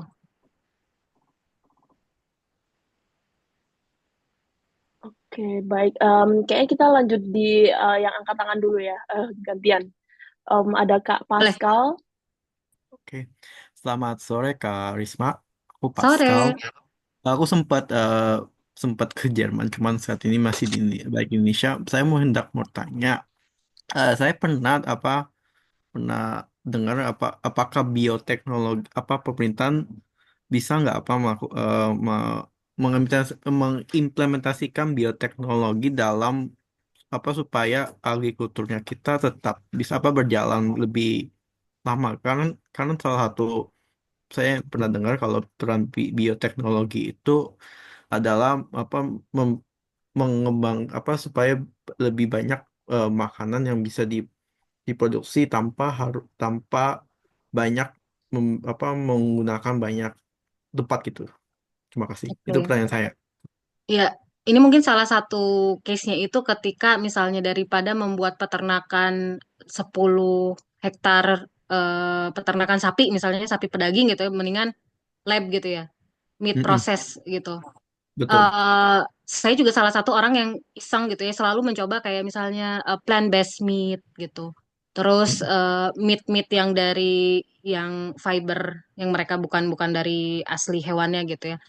Tapi sebetulnya ini kan sesuatu hal yang baru yang memang harus tetap di research gitu. Nanti dampak ke depannya seperti apa? Karena contoh nih, ketika saya membeli membeli sosis plant based nih, karena tadi penasarannya, atau misalnya ham yang dari plant gitu ya, dari kedelai atau dari linsen gitu ya, dari legum-leguman. Itu kalau kebanyakan makan tuh perut kembung karena dia punya anti nutritive compound gitu. Itu yang perlu kita perhatikan juga. Sebetulnya kalau kita applying balance farming system gitu ya, ketika kita tetap mengadakan peternakan yang dari sapi asli gitu ya, tapi kita tadi menjaga aspek sustainability-nya, environmental-nya dan lain sebagainya juga nggak apa-apa kita apa namanya menjalankan itu karena manusia ini pada dasarnya kita masih butuh protein dari hewan, entah itu susu, mm-mm, entah itu madu ya, atau misalnya daging dan lain sebagainya, atau apa telur dan lain sebagainya gitu. Kalau kita defisiensi beberapa zat yang memang dari tadi komoditas-komoditas yang tadi saya sebutkan juga nanti efeknya ke kita juga gitu. Tapi eh, nggak usah jauh-jauh di Jerman kita punya sausage plant-based daging dari lab ya dan lain sebagainya. Di Indonesia juga sebenarnya kan konsumsi daging Indonesia itu masih sangat rendah ya di Indonesia itu. mm-mm, Paling betul. banter ya ketika hari raya, ketika Natal, ketika Idul Fitri, Idul Adha, atau hari raya lainnya gitu. Selebihnya kita banyaknya makannya tahu, tempe, ya nggak sih, sayur. Karena kan harganya mahal. Harga daging-daging di Indonesia itu mahal. Sekalipun kita makan ikan, biasanya ikan asin yang murah gitu.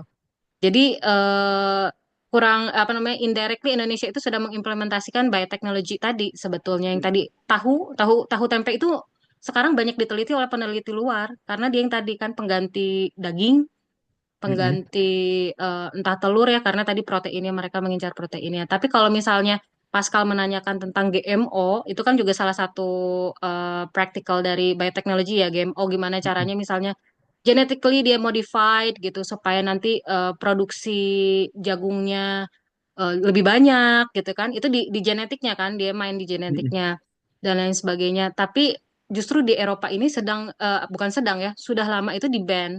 Produk-produk GMO itu sudah di-ban, makanya sekarang mereka lebih aware untuk mengkonsumsi hal-hal yang memang diproduksi regional, di lokal. Setidaknya dari Jerman atau dari Italia atau dari apa. Jadi bukan dari US. US itu mm-mm, kayak jagung pun udah GMO kan. Terus mm-mm. ada bio, ada organik yang mereka benar-benar kayak kalau bisa saya mengkonsumsi pangan yang memang tidak tercemar oleh pestisida dan lain sebagainya gitu. Jadi banyak orang juga yang udah aware ke arah situ. Jadi on the other hand, biotechnology itu bagus, tapi juga harus bijak juga sih kita ya sebagai konsumen milih-milihnya seperti apa. Oke, itu dulu sih pertanyaan saya. Kan kalau ada saya naik raise hand lagi. Terima kasih ya Kak Risma. Mm-mm. Sama-sama.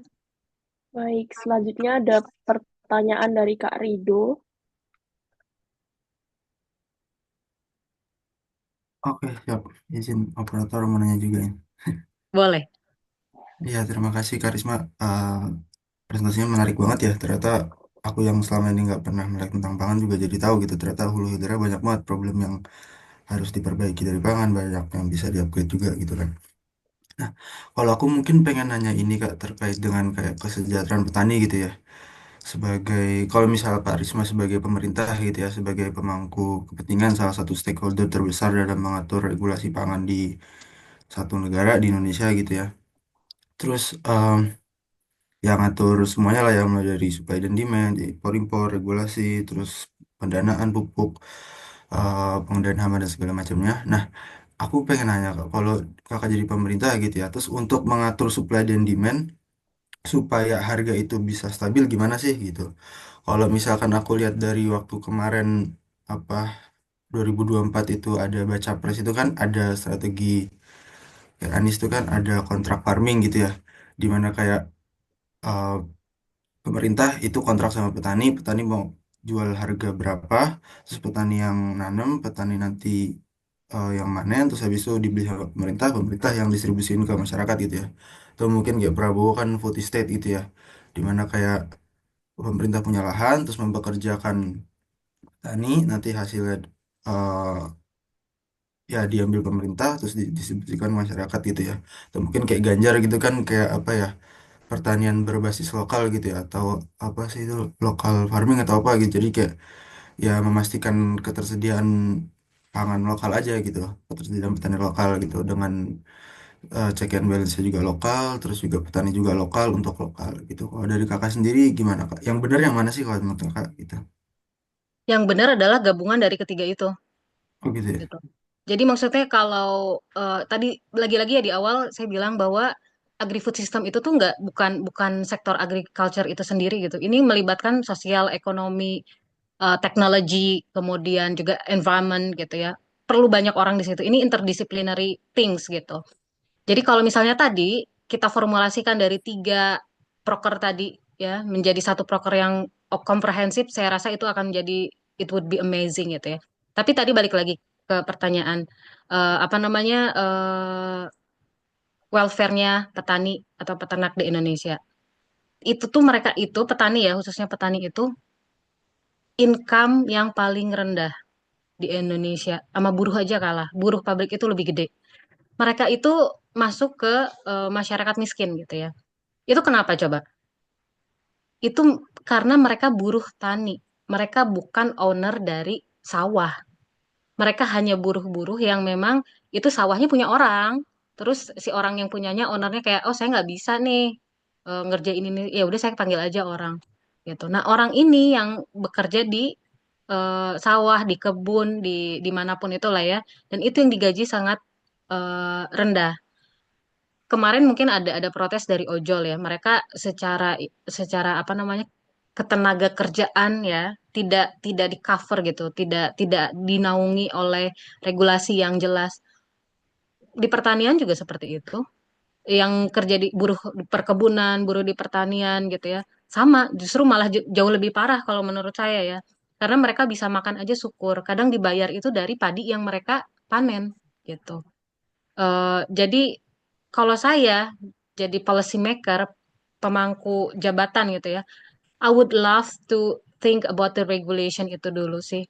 Karena kalau manusia itu perutnya belum terpenuhi, nanti bisa nekat ngapa-ngapain gitu ya, bisa kriminalnya bisa naik dan lain sebagainya. Jadi saya pengen kayak kita hal-hal yang seperti misalnya guru honorer, petani, peternak yang memang income-nya sangat rendah, kalau bisa ya di di di apa namanya diutamakan ya diprioritaskan.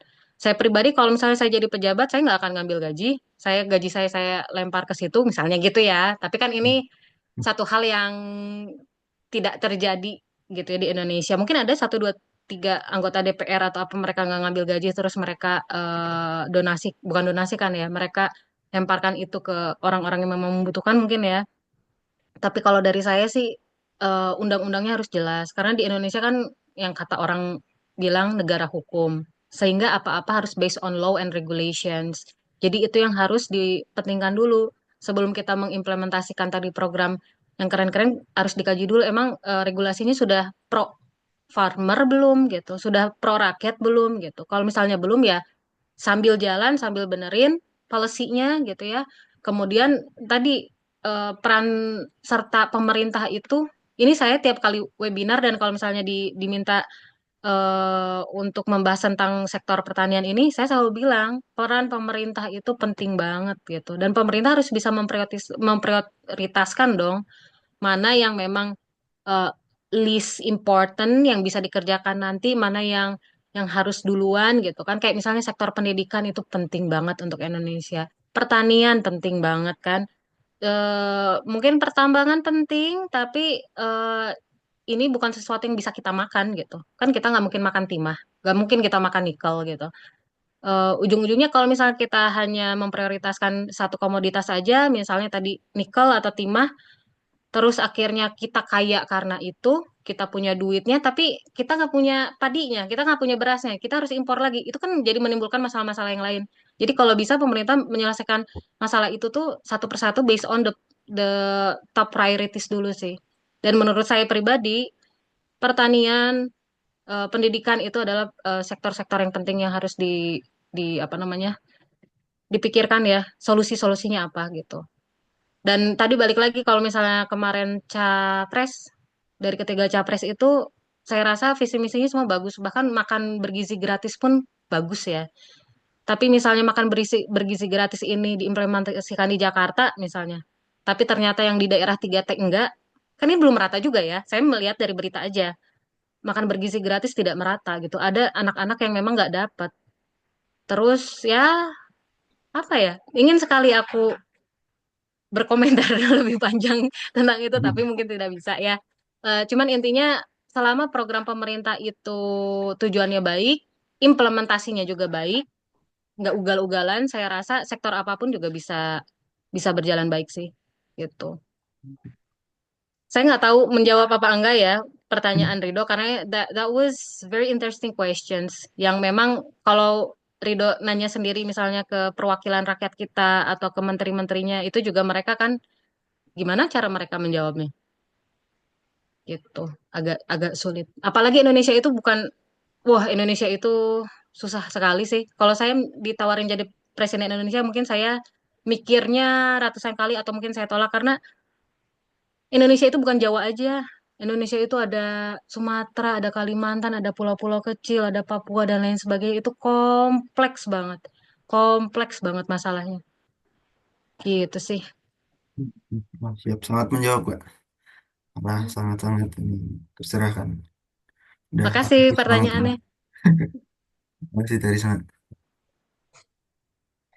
Eh, Oke, selanjutnya tadi kayaknya Kak Royan sempat angkat tangan nih.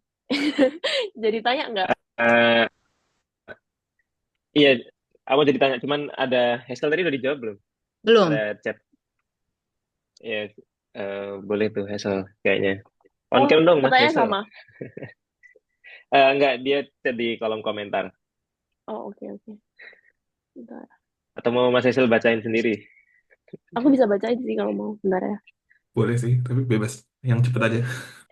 Oke, yang pertama transformasi pertanian berbasis teknologi biasanya lebih gampang diakses oleh korporasi besar dibandingkan petani kecil dan buruh tani.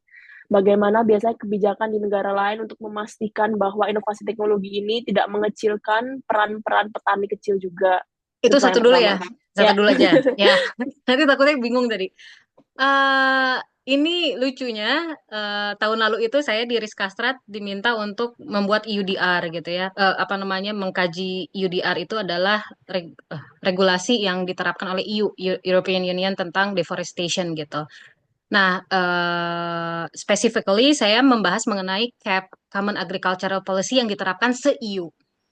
Ya kadang kita juga melihat ya rumput tetangga itu lebih hijau gitu. Kita dari tadi saya membandingkan oh di Indonesia begini, di Jerman sudah ada drone dan kayak dan lain sebagainya. Ternyata ya yang kita lihat negara dengan rumput yang lebih hijau ini juga punya kendala-kendala sendiri gitu, tantangan-tantangan sendiri. Tadi UDR pun dengan UDR itu adalah regulasi turunan dari CAP tadi, Common Agricultural Policy itu ada kekurangannya. Kenapa? Ternyata setelah berjalan itu bertahun-tahun yang diuntungkan itu hanya company skala besar, company pertanian dan peternakan skala besar. Semakin gede lahan, semakin dia bisa diaudit secara kredibel, berarti kan butuh kayak apa namanya analisa pajak dan lain sebagainya. Dan itu kan bayar mahal ya kalau di Jerman itu kan nge-hire accountant gitu mahal banget. Dan semakin dia aware dengan tadi environmental things gitu ya, itu pemerintah akan memberikan lebih banyak bantuan subsidinya gitu. Jadi aku lupa sebutannya apa ya, direct direct fund gitu kalau nggak salah. Itu semakin banyak sehingga yang terjadi adalah petani peternak ini banyak yang tutup gulung tikar yang skala kecil. Karena skala dibayangkan ya kalau skala kecilnya peternakan sapi skala kecil di Indonesia kepemilikannya cuma 1 sampai 3 atau 1 sampai 5. Di Jerman itu peternakan rakyatnya itu ada kali 50 sapi. Dan itu yang paling dekat rumah saya itu dia tutup gara-gara ini. Salah satunya gara-gara kebijakan cap ini. Karena gimana dia bisa nge-hire accountant, gimana dia bisa tadi punya dana untuk mengolah limbah, gimana dia bisa apa namanya membuat itu tadi tanpa chemical, misalnya tanpa pestisida atau apapun gitu ya, sehingga dia tidak bisa bertahan dengan hal itu. Jadi untuk saya nggak tahu di Amerika bagaimana, tapi setidaknya di EU saya tahu, makanya sempat ya rame 2 tahun ke belakang banyak protes-protes peternak ya, peternak petani di Jerman yang pakai traktor-traktor gede, mereka protes. Nah itu mereka adalah petani peternak skala kecil di Jerman atau di EU, bahkan di Belanda, di Belgia, di Perancis itu protesnya gede banget. Itu karena mereka mendapatkan apa namanya hal yang tidak adil lah dari pemerintah EU gitu. Itu untuk menjawab pertanyaan yang pertama ya. Kalau di Indonesia itu kan korporasi besarnya misalnya ya, kalau di bidang saya peternakan itu Friesen.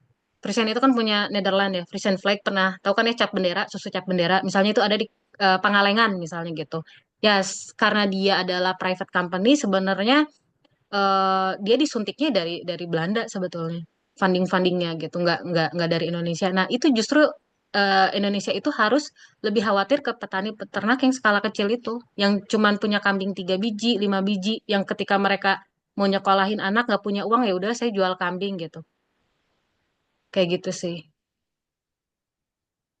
Oke, untuk pertanyaan kedua, dengan meningkatnya otomasi dengan teknologi, misal tadi soal drone dalam pertanian, apakah transformasi agrikultur ini juga dapat menyebabkan pengangguran massal di pedesaan?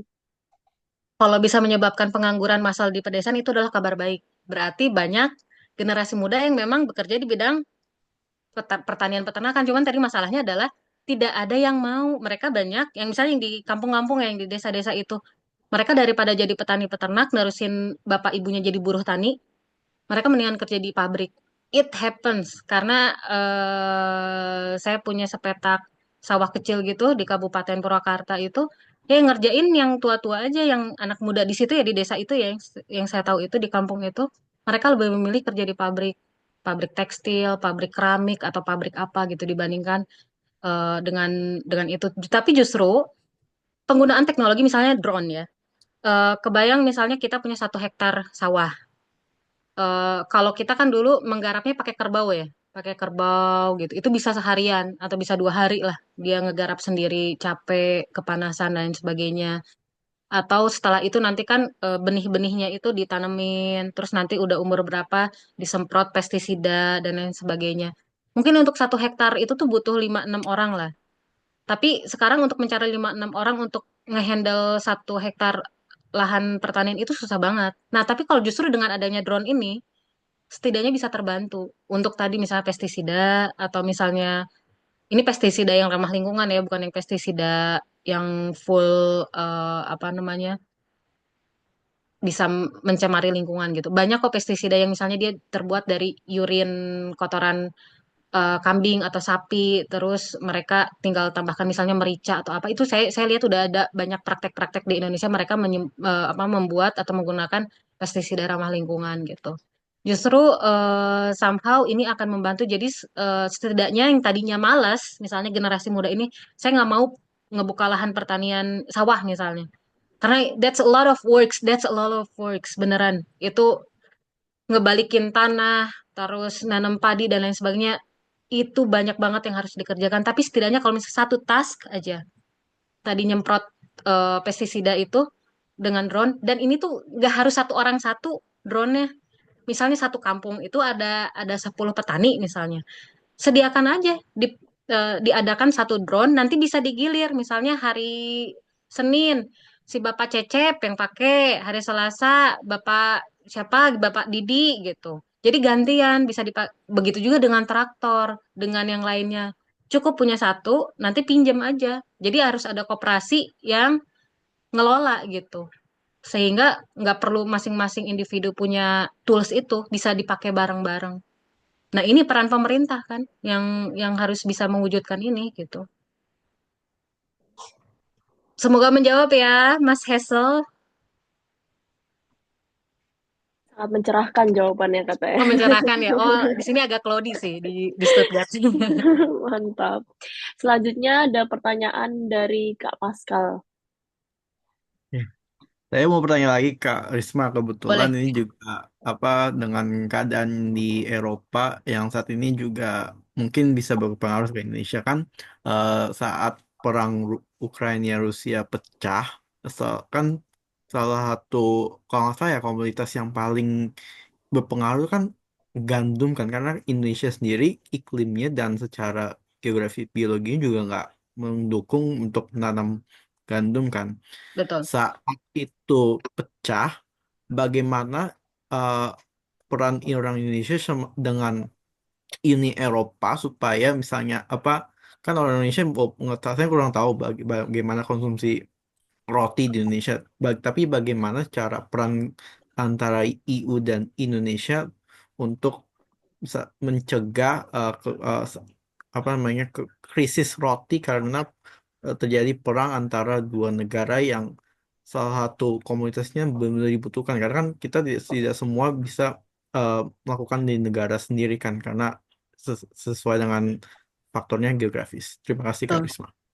Betul, betul. Sebetulnya yang saya ketahui ya Indonesia sudah melakukan diplomasi ya. Diplomasi untuk bisa memperbaiki relationship ya antara dua negara itu gitu. Cuman Indonesia sendiri kan sebenarnya tidak ada masalah dengan Russian ya.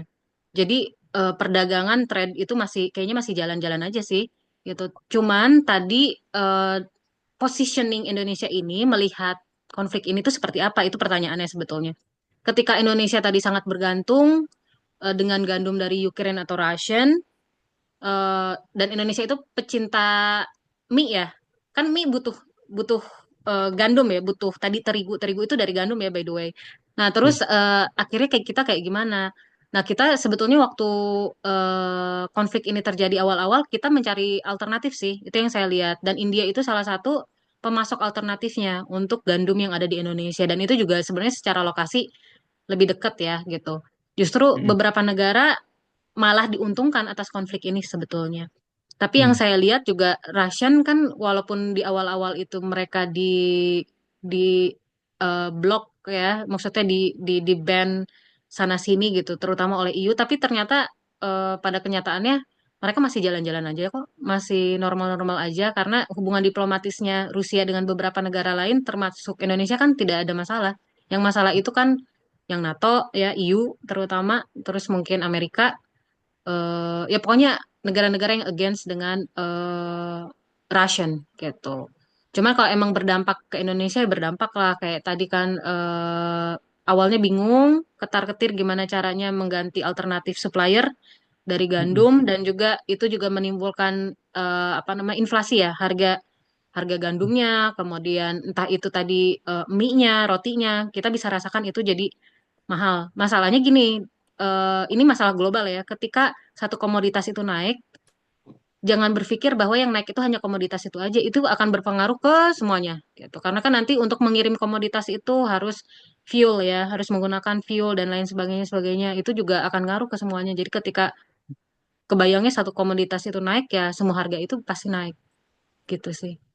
Ya, karena saya jujur aja pas saya sampai di Jerman 2 tahun lalu dan tahun kemarin, 3 tahun lalu dan tahun kemarin, Mm-mm. harga saat itu saya di Jerman pas berita perang perang Rusia dan Ukraina itu pecah, dan saya ngerasain waktu itu minyak goreng bener-bener kosong di di Rowe, di Lidl tuh bener kosong. Dan pas saya balik ke Jerman lagi untuk kedua kalinya, harganya sudah tidak sama dengan pas saya datang ke Jerman pertama kali. Dan Hmm, itu juga menyebabkan saya agak harus banyak berhemat pas saya di Jerman kemarin. Dan itu juga saya pikir-pikir nih, kalau terjadi, jangan amit-amit lah, jangan sampai terjadi di Indonesia, karena beberapa komunitas itu ada yang kita butuhkan memang dari, kalau nggak EU ya dari negara Ukraina itu sih itu. iya. Tapi kalau misalnya saya boleh saran sih, kayak tadi kan kita harus pintar-pintar ya melihat situasi dan kondisi. Diversifikasi tadi saya sudah bahas ya.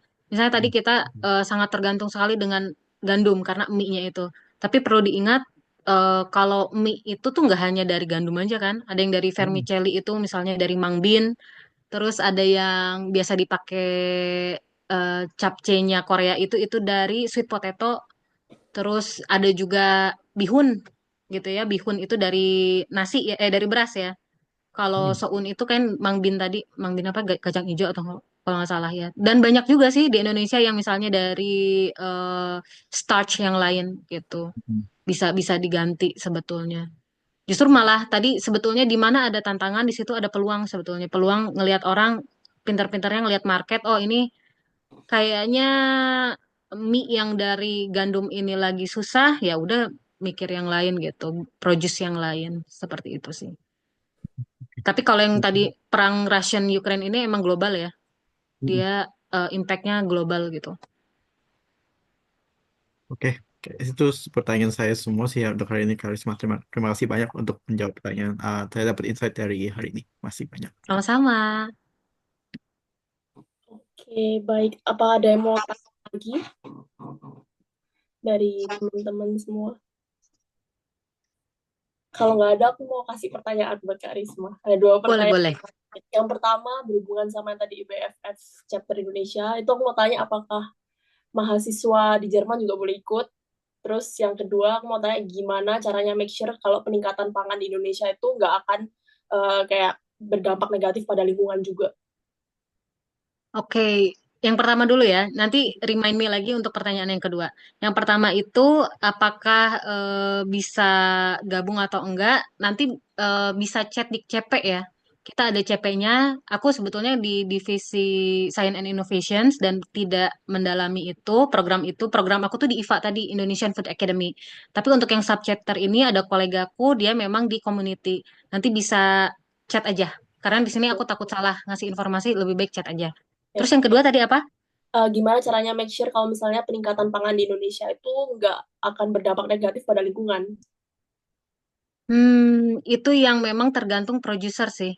Di Jerman pun begitu. Jadi ada produser atau ya tadi farmer, dia peduli tentang lingkungan. Karena kalau di Jerman tuh kayak emang ada pressure dari pemerintah. Lu harus menjalankan sistem pertanian yang ramah lingkungan gitu. Kayak tadi sebenarnya agak diancam juga ya. Kalau enggak nggak dapat subsidi, nggak dapat ini, nggak dapat ini, nggak dapat ini gitu. Nah kalau di Indonesia kan karena tidak ada pressure seperti itu, jadi ini balik lagi ke moral kompasnya masing-masing farmer. Jangan gitu deh, kita mau beli tofu ya, mau beli tahu. Kalau kita dulu di Indonesia ada di SCTV, kalau saya reportase, apa ya, program reportase yang dia menggunakan formalin untuk tahunya, untuk pengawet tofunya misalnya gitu.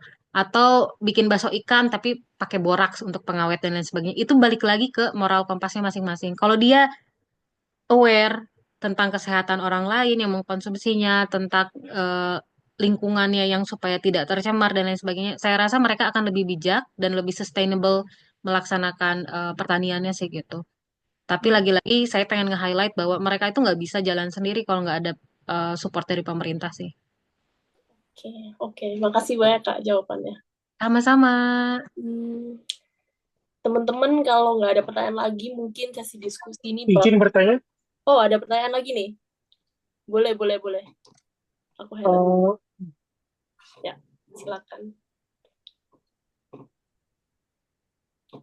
Nggak kedengeran? Ini nggak ke-mute kan? Di mute ya? Enggak ke-mute. Nggak ya.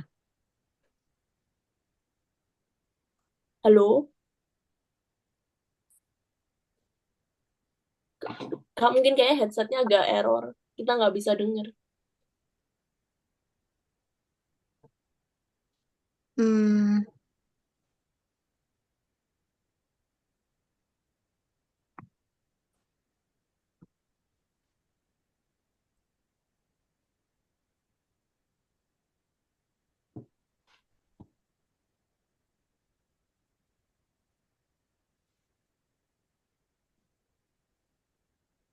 Tadi yang awal, iya benar. Tadi yang awal bisa kedengeran. Mungkin bisa lepas headsetnya. Atau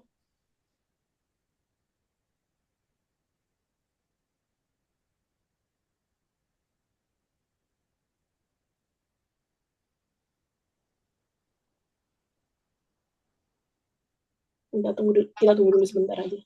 ya. Ini sebenarnya ada pertanyaan japri sih ke aku. Oh, Apakah saat ini ada kolaborasi penelitian di bidang IoT pertanian antara Indonesia dan Jerman? Mas Hap tadi terima kasih pertanyaannya. Tapi kayaknya so far Ya, saya lihat belum ada sih Mas gitu. Karena oke. kan yang ngambil pertanian ya, bidang pertanian di Jerman itu nggak banyak ya. Dan Mhm. saya pantau sih orang-orang pada belum ke arah situ. Jadi masih pada sekedar yang how to conduct sustainable farming gitu. Masih dari aspek sosial ekonomi. Nah, yang teknologinya malah belum. Dan ini justru malah jadi peluang bagi peneliti Indonesia untuk menginisiasi topik-topik penelitian ke arah sini. Jadi kan kita bisa nge-bridging tuh ya, misalnya kita ya sebagai PhD kandidat, jadi Mas Hap tadi juga doctoral researcher gitu, kita bisa Mhm. jadi jembatan untuk gimana Indonesia ini bisa mengembangkan IoT ini yang dimana Jerman yang support gitu, tapi melalui proses proses yang tadi ilmiah gitu kan, Ya, gitu ya, riset-riset. Ya, ya, terima kasih, Lex. sama-sama. Gimana Mas Antonio sudah?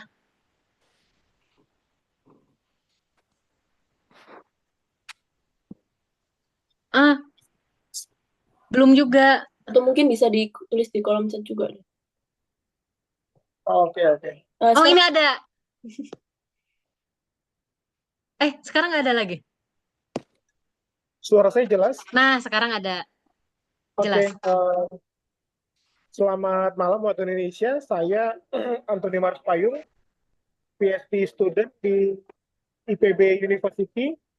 Saya sebenarnya DAD in country. Nah, mungkin saya cuma mau kasih apa? Kebetulan saya dosen juga, dosen di Fakultas Pertanian, program studi agroteknologi di Universitas Sumatera Utara. Kebetulan tadi kemarin saya lihat lihat playernya di IG dan ada Kak Elvira yang PhD student di Göttingen seperti itu. Nah, kalau mungkin berbicara terkait dengan lingkungan, karena saya di S3 ini saya ambil di Natural Resources and Environmental Management Science atau pengelolaan sumber daya dan lingkungan, tapi saya kaitkan dengan pertanian. Saya bilang bahwa kelemahan kita mungkin menyambung dari narasi dari Mbak Risma tadi, kenapa petani Indonesia sulit untuk lepas daripada ketergantungan terhadap pestisida atau herbisida, karena mungkin di kitanya, di petaninya, itu masih berpikir secara profitable. Artinya, ketika dia menggunakan pestisida atau herbisida, dia akan lebih meningkatkan untuk potensi produksi dan juga untuk produksi panennya seperti itu. Ketika nanti dia tidak menggunakan sama sekali racun ataupun pestisida atau herbisida, tanamannya tidak seperti yang diinginkannya seperti itu. Kan balik lagi petani kan kita harus melihat bahwa dengan skala lahan yang tidak begitu luas, tapi mereka juga dituntut punya produksi seperti itu. Jadi mungkin berbeda dengan di Eropa, misalnya dengan regulasi yang ketat, pemerintahnya juga memfasilitasi dan juga kemudian mendukung sektor pertanian. Kalau in kontrasnya kalau dengan kita kan jauh seperti itu. Nah itu aja sih yang saya mau kasih apa pendapat saya. Terima kasih. Betul, betul. Iya. Ya, saya setuju sih karena tadi juga praktek-prakteknya oknum ya yang dilakukan oknum entah itu mencampur pengawet atau apa kan ujung-ujungnya dia ingin mendapatkan profit setinggi-tingginya ya dengan mengeluarkan biaya produksi serendah-rendahnya gitu. Itu juga somehow ya sebetulnya tidak baik ya secara morality gitu ya. Akan tetapi yang tadi kalau konteksnya adalah ya tadi untuk menekan biaya produksi tapi ingin mendapatkan maksimalnya dengan baik penggunaan pestisida, herbisida dan lain sebagainya, sebenarnya itu masih sah-sah saja ya, karena dia tidak menggunakan yang tadi separah tadi lah, formalin, boraks dan lain sebagainya. Tapi emang itu adalah salah satu faktor juga sih. Memang ekonomi berarti ya, faktor ekonomi ingin mengejar profit gitu.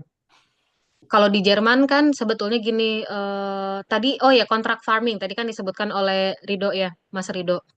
Di Jerman itu kontrak farming kurang lebih mirip gitu sistemnya karena saya pernah kunjungan ke peternakan rakyat di Jerman, peternakan sapi perah rakyat di Jerman itu mereka punya 100 ekor sapi perah yang ukuran sapinya pun hampir 2 kali lipat sapi perahnya Indonesia, gede banget, gede banget. Nah, udah gitu peternakan rakyatnya pun mereka pakai sistem otomasi, apa memerah susunya itu udah pakai mesin. Kalau di Indonesia kan benar-benar peternakan sapi perah yang punya 3-5 ekor sapi itu pakai embernya juga ya seadanya, terus pakai tangan dan lain sebagainya gitu. Ini tuh skala rakyatnya itu udah otomasi, tinggal nanti sapinya diantriin terus dimasukin apa namanya pump kayak gitu ya, milk pumping pump gitu, terus dia maju terus nanti apa namanya pemerintah itu menjamin mau misalnya produksinya turun atau tinggi, dia akan dikasih segitu gitu, fix. Jadi dari awal sudah diprediksi, oh kamu punya 100 ekor sapi, misalnya satu sapi itu 20 liter per hari per ekor, nanti berarti saat tiap hari kamu akan menghasilkan sekian berapa ya? 20 liter kali 100, 2000 ya. Eh, iya 2000 liter per hari. Nah, pemerintah akan 2000 liter per hari kali 30 misalnya 30 hari. Berarti bulan eh, April misalnya dia akan menerima 6.000 sekian sekian sekian misalnya euro misalnya. Itu udah pasti. Jadi ketika ternyata tadi kalau di Indonesia kan ada kekeringan, ada banjir jadi gagal panen, siapa yang akan menjamin? Petani di Indonesia tidak ada. Kalau di Jerman itu sudah dijamin. Misalnya tiba-tiba ada hama, terus si jagungnya itu benar-benar gagal panen, petani itu sudah dapat uang dari pemerintah gitu. Jadi mereka nggak khawatir dengan itu. Oleh karena itu dan kita pun sebagai konsumen dapat dijamin gitu. Kita udah tahu pasti beli ke supermarket itu yang mereknya supermarket ya, bukan bio, bukan organik, bukan yang apa namanya ayam yang di treatment secara fancy lah. Pokoknya telur yang memang dikandangin terus dia menghasilkan telur itu harganya sudah fix misalnya 1,39 euro gitu per pak. Mau ke supermarket ABCD kurang lebih harganya seperti itu. Itu udah karena itu udah ada jaminan dari pemerintah gitu. Dan ya tadi sebetulnya kontrak farming itu menguntungkan bagi petani peternak gitu. Apalagi misalnya dialokasikan sekian lahan ya, berapa hektar untuk food estate tapi plant spesiesnya yang tepat gitu. Itu kenapa tidak? Terus kemudian di apa namanya di boost bahwa ini harus lokal lokal spesies aja misalnya ya Papua bagusnya untuk sagu kita support sagu di situ. Kalaupun misalnya nggak dimakan sama misalnya supply-nya banyak banget nih ya produksinya banyak banget nggak mungkin orang semua manusia di Papua itu makan itu kan bisa kita impor. Kita ngimpor sagu itu dari mohon maaf dari Thailand dari Vietnam. Saya melihat ada 2-3 brand ya di Go Asia. Mungkin teman-teman yang tinggal di Jerman tahu ya di Go Asia atau toko-toko Asia lokal itu tuh dari Thailand dari Vietnam. Bayangkan kalau Indonesia punya sebidang tanah ya, memang misalnya tadi programnya food estate, terus kita tanam sagu aja fokus. Kita produce, kita panen, kita olah, bukan bukan ngirim sagu mentah ya. Kita olahnya di Indonesia, udah kita packing secara baik, kita impor, value-nya naik. Gitu sih. Jadi balik lagi tadi ingat pertanyaannya Rido ya. Seandainya 3 proker tadi kita kemas, kita formulasikan secara baik, wah itu jadi program yang bagus nih. Sebenarnya kalau kontrak farming sudah di Indonesia sudah ada juga Iya, langsung contoh.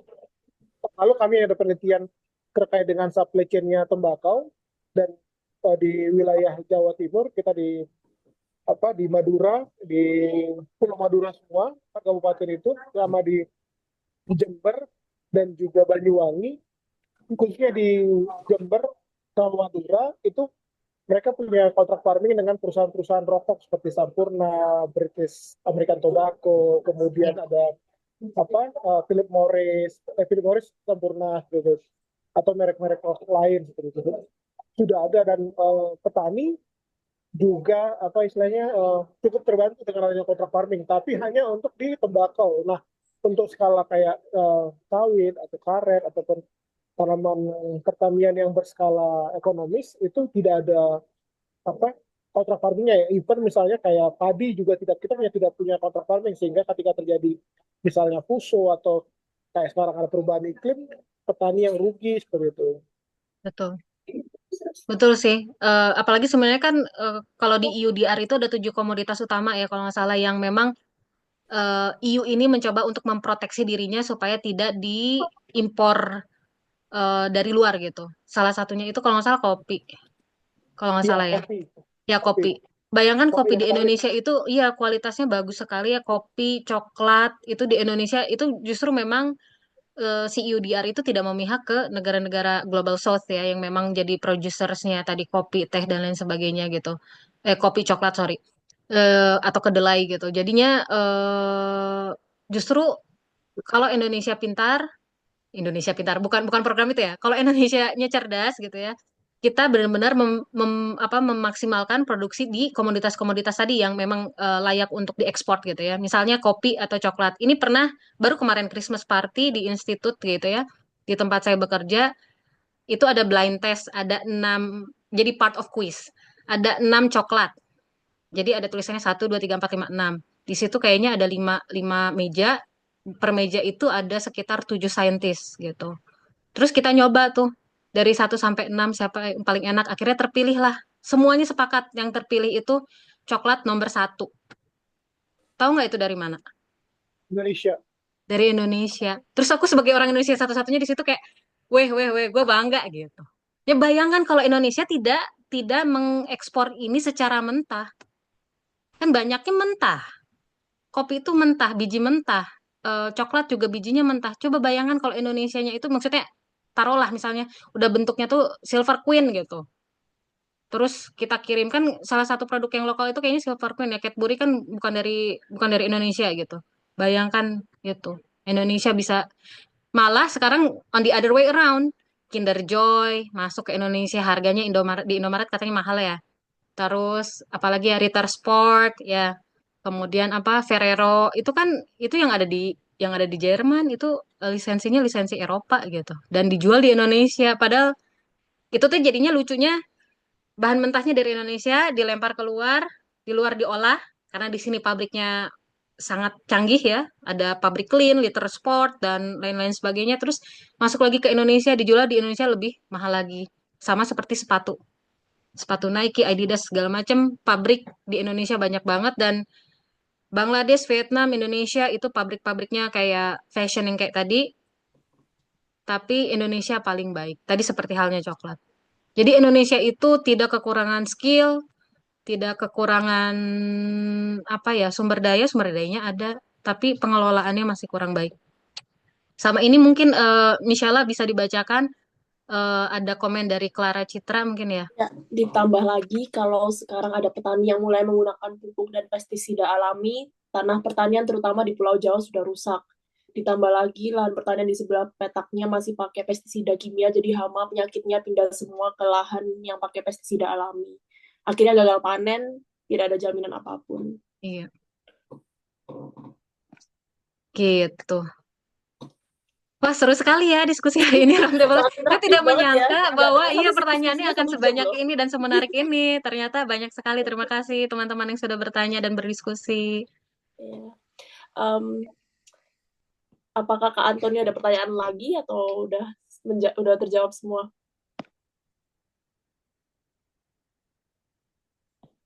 Beliau nggak kedengeran ini. Oke, di sela-sela itu aku mau jawab pertanyaan dari Pascal di luar topik, apakah bakal dapat sertifikat untuk acara ini? Untuk acara ini kebetulan sorry banget yang dapat sertifikat cuman Karisma sebagai narasumber, audiens cuman ikut partisipasi aja dan mendapat wawasan baru. gitu. Terus informasi tambahan yang mungkin tadi aku belum sempat sampaikan, ini the whole roundtable acara hari ini online ini bakalan di-record dan di-publish. Jadi buat informasi buat teman-teman, semoga itu nggak masalah kalau di-publish juga. Itu. Apakah ada pertanyaan lagi dari teman-teman semua?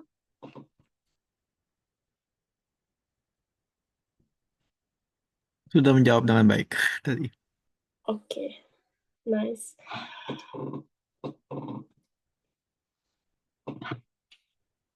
Makasih Kak Clara. Ya, jadi kalau misalnya nggak ada pertanyaan tambahan, mungkin aku mau tutup acara roundtable hari ini. Nggak terasa udah hampir 2 jam nih. Oh iya benar ya. Dua pembicara ya.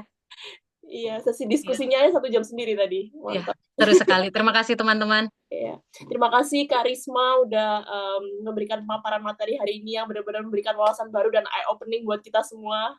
Makasih banyak. Sama-sama. Juga buat teman-teman yang udah hadir dan meramaikan acara, makasih banyak buat waktunya. Selamat beraktivitas, selamat lanjutkan aktivitas, dan selamat malam buat teman-teman yang lagi ada di Indonesia, dan selamat siang buat teman-teman yang lagi ada di Jerman. Makasih. Terima kasih, Risma. Sehat selalu, Teh. Terima kasih semuanya. Salam kenal. Silakan berinteraksi. Misalnya penasaran dengan World Food Forum Indonesia tadi atau tentang policy research, silakan terus pantau di IG masing-masing sih. Entah itu PPIJ, entah itu PFFID. Terima kasih semuanya. Terima kasih Kak Risma. Izin ini juga teman-teman promosi. Setelah ini pas jam 1 ada acara juga Bundestagwa 2025. Yang nanti moderator ada Mas Royan. Mungkin teman-teman yang mau ikut tertarik bisa ikut join juga lanjut maraton Zoom. Makasih teman-teman. Makasih. Terima kasih. Semua data dan informasi yang dia punya mengenai keterlibatan keluarga Pak Jokowi dan